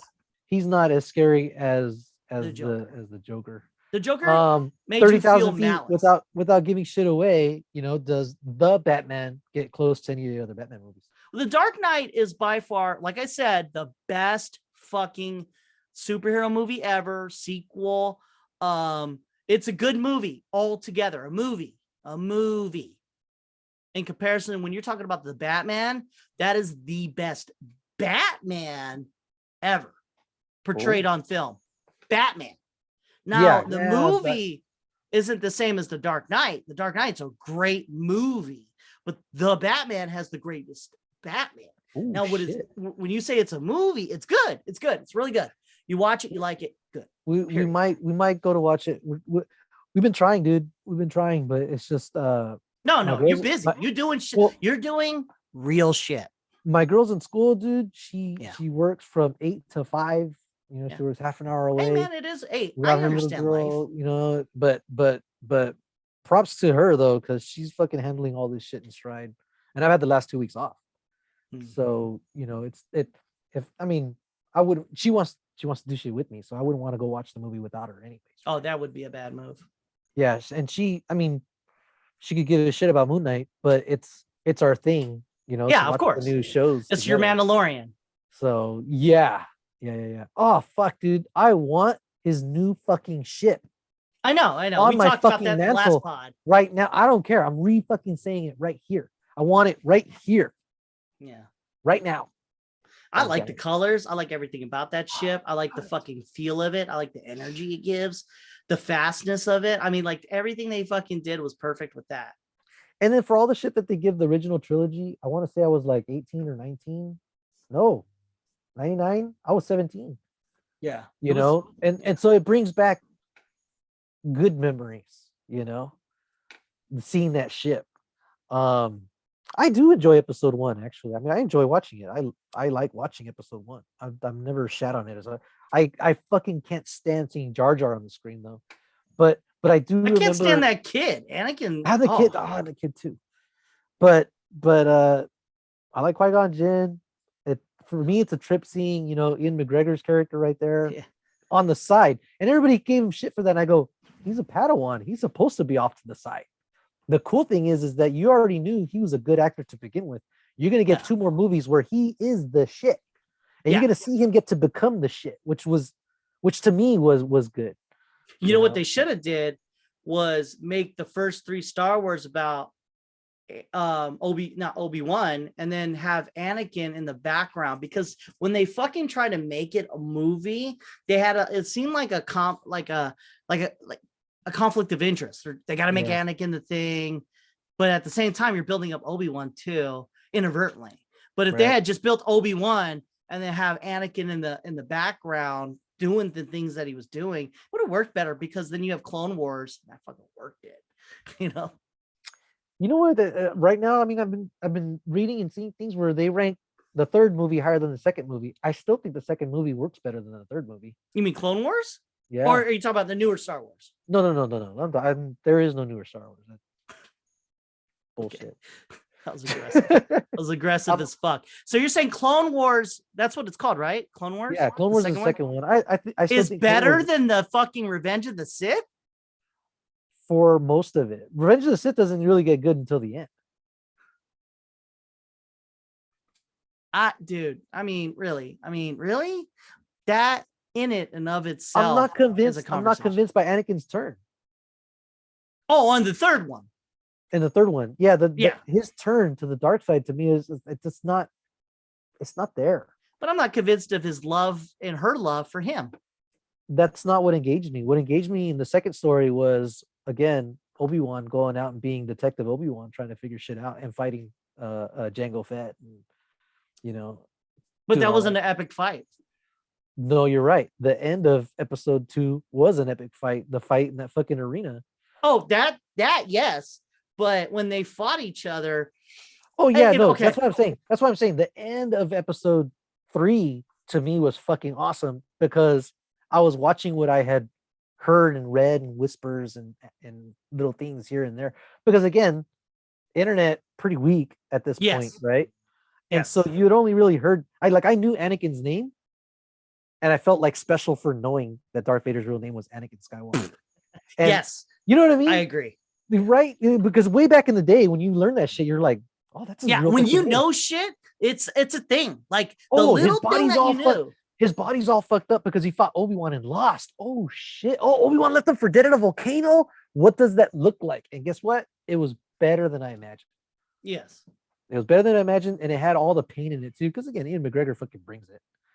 I hate it too with every fucking part of my body. Really? Only because the relationship between the two people was so fake and vapid. And then like the fights, I can't even remember the fights as much as I remember 3. And then 2 had a weird story. Like it didn't work for what it was trying to do. See, in the third one, I can remember it pretty vividly. There's a lot of shit moving towards a direction, and I felt like it had more of a concise what we're doing. And then it had to. It had to. You're right. You're right. It had to get to that point. But it had to get to the twins being born and them two duking it out on a volcano. Yes. Yeah. But when you're watching the second one, the theme was trying to get them together, and it's like they didn't fucking figure that out. No. And then like, okay, here I'll do this. Say Anakin's out of the way. Let's just say it's Obi-Wan. Obi-Wan's fight with Jango Fett in the beginning should have been a thing in which he lost adamantly. Like, you can't beat this fucking guy, because then you would have an arc, right? At the very end, he beats him. Right? That just makes sense. It doesn't make sense to have a fight, draw, and then he fucking. And then Mace Windu cuts his head off. Yeah. Yes. Yeah. Right? What the fuck are you trying to do? So you got Anakin, right? And it's so weird. So he spends this entire movie with this chick, and they're not even doing anything that's good conversation, flirting wise. In fact, when they're talking, he's constantly being a fucking downer. Like creeper. Yeah, it was weird. Oh, I fucking love you. It'd be like, yeah, fucking, we need to take force. And he would snap like emotionally. And I'm like, how the fuck would this guy pull her? And she's, by the way, up to that point in the second movie, she's done a lot as a person. Like, she's fucking fought a fucking rebellion. She's the fucking queen. Ran a fucking planet. Yeah, the fuck. She's the fucking hero. And then you watch Clone Wars, she's really like the cartoon. She's really like a fucking hero. Yeah. Oh, not Clone Wars. Rebels. She's like Rebels. A hero. So like, here you have this hero getting with this guy who doesn't do shit. All he does is complain about sand, and then he admits he kills a bunch of kids. I murdered a village. Yeah, and then she's still fucking married. It doesn't make sense. So and then okay, so what the fuck story are you trying to make? You're trying to make Anakin look good? Fail. You're trying to make Obi-Wan look good? Fail. And then at the very end, the fight. Okay, so we're talking about Jango Fett and all this stuff. We're talking about like Anakin, all this stuff, right? At the very end, he fights the guy, what's his name? With the saber. Dooku. He fights Dooku and loses an arm, and then fucking Yoda comes out, because they were building that up the entire time. And then Yoda comes out and just like deflects stuff and then kind of fights. And everyone's like, oh yeah, you didn't even build that. Like it was just like that just I like happened. the Yoda Like, fight. yeah. It's like we're watching RoboCop and then Goku comes out and does a Kamehameha. And like, what the fuck? Wait, what? Like, cause like I know he exists in the movie, but what's the point of him coming out thematically? Like, what the fuck? What were you trying to make a movie about? Anakin fucking up this relationship? No, getting with the girl. What about Obi-Wan? So you inserted Obi-Wan, him figuring shit out. Yeah, no, you're right. You're right. Again, Anakin and Padme's love story. It was fun to watch Yoda fight, but you're right. Thematically, what are we trying to say here? What they should have did was her being in Obi-Wan in the first movie because she was like young and he's older. And then in the second movie, still in love with him and he's in love with her. And you have a weird triangle with that. And then he proves himself to be the hero that she always wanted. You know what I mean? Like she wanted one thing, but now she got what she need, him. Yeah, he shouldn't have admitted that he slaughtered that village until later on.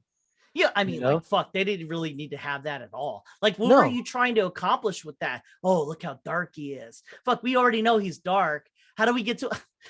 He just like, from I love this chick to I'm gonna kill everyone plus the kids. I didn't mind him killing the village, right? Because, again, it's the seduction of the dark side. You give into your hate and your anger, and that made sense. Okay.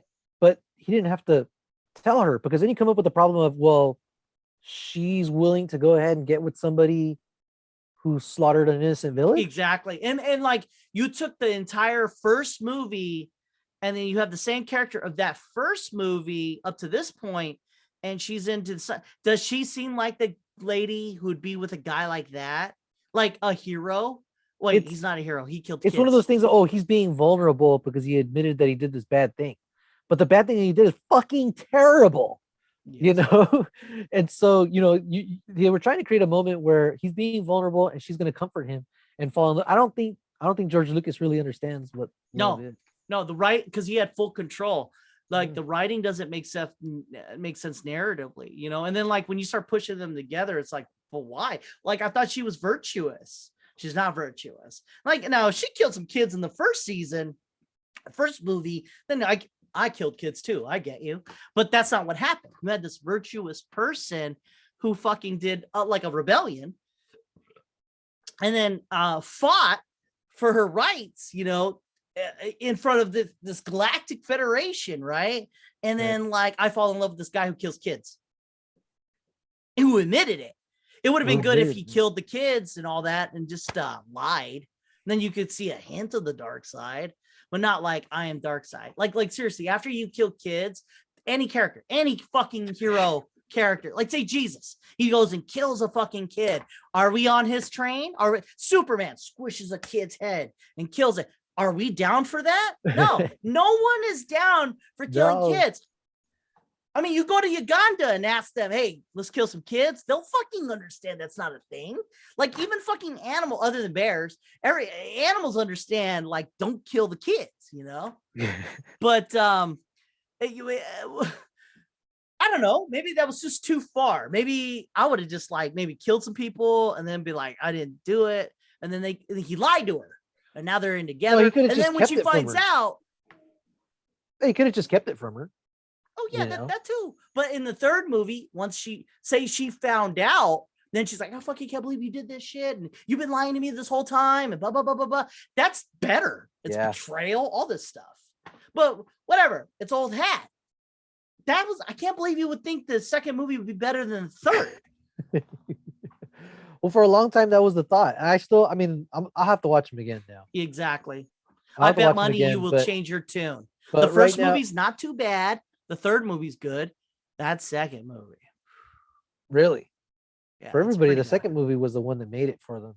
I feel you. Watch it again. That was the one that made the trilogy good.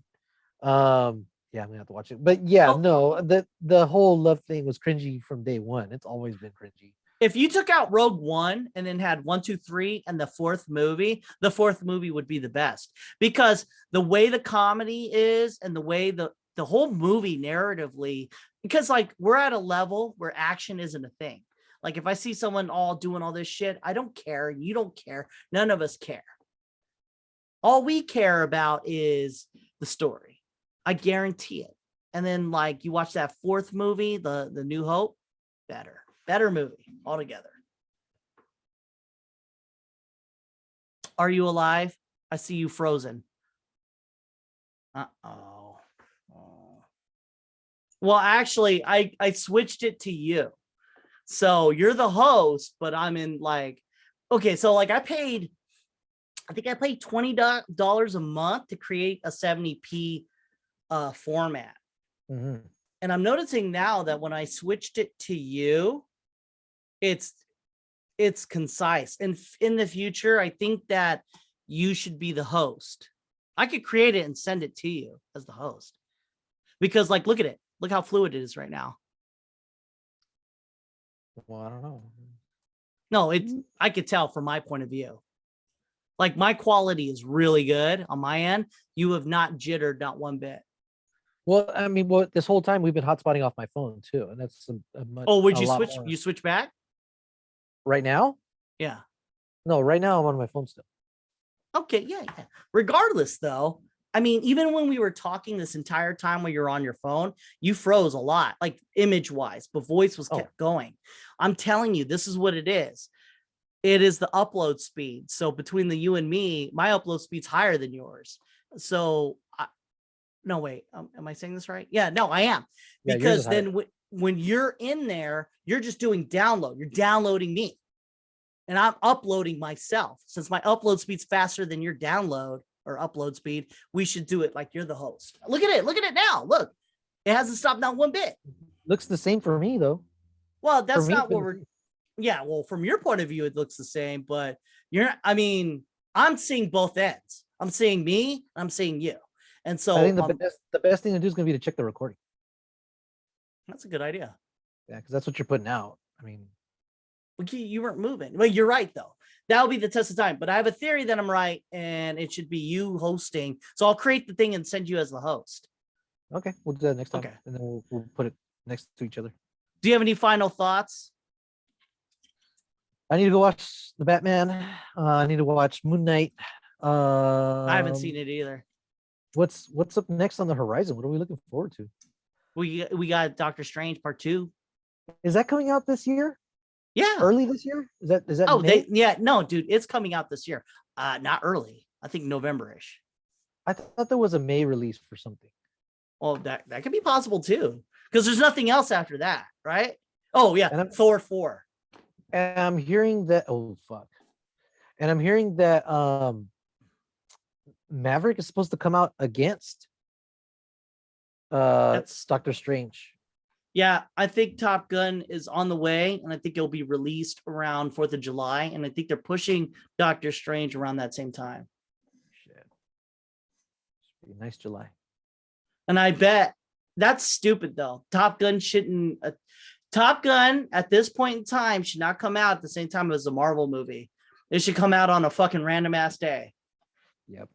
And Top Gun, hey, like, know this, Top Gun's the pinnacle of a fucking movie. So you gotta watch that sequel, and as long as they hit the same beats, literally, they copy it like beat for beat, it will be one of the best movies. Episode 7? Star Wars Episode 7? Yeah. Because when you see that movie, you had forgotten a lot of the Star Wars, and then you watch it and you're like, oh my God, this is so good, even though it's not. You know, because we then went through all the movies again and again, all of us people, and it was like, it was good. It's still one of my favorites, but not as good as all the other movies. So Top Gun, it would be egregious if they put that out at the same time as any of the Marvel movies. Even if Moon Knight was a movie, I wouldn't come out at the same time as that. No, fuck that. You got to come out like on the day where Far and Away comes out, or some fucking movie called, I don't know. Or and you know what I mean? Like any movie. An off weekend where there's not much competition. And it would make a lot of money, generating a buzz. Both movies would be good. You could create a third one if you wanted to. But people don't have to show up and make a choice between one or the other and say, maybe they'll say, oh, I'll come back and watch the other one later. But they might not. Yeah. And even if they pay money to watch the one movie or the other and say they made the same amount of money, I would have to say Top Gun would underwhelm everyone because of the fact that you have all these other things coming out. But if you have nothing and then Top Gun 2, I think that would be what the fuck. I know it's hard to be objective, but let's say you showed up at the box office and you could only watch one and you'll never be able to watch the other ever. Well, I'm going to watch Top Gun 2. I mean, like, seriously, like, fuck, I grew up on that shit, dude. I'm not watching no. I mean, yes, I like Doctor Strange 2, but Top Gun's way better than Doctor Strange 1. And I mean, come on, man. You got Tom Cruise and shit. Fuck, I'm done. You had me at hello. That's another Tom Cruise movie. Exactly. Jerry motherfucking Maguire. I agree. So, yeah. It's stupid that they're doing that. Yeah, we only got Doctor Strange. You got to watch Batman, and that's the end of it. All right. When you do, you do. And then get some shit settled, and then we'll do another pod. All right. As always, and we talked about this, be that person that you are tomorrow, today. Be the person who wants to do 100 push-ups or stop hitting your kid today. If you're watching this, you're probably not hitting your kid though. But there's something you could be doing in the future. Do that today. Fucking give that homeless guy a blanket. Give that guy a pie today, not tomorrow. And once you start doing tomorrow, it'll never end. And always stay frosty.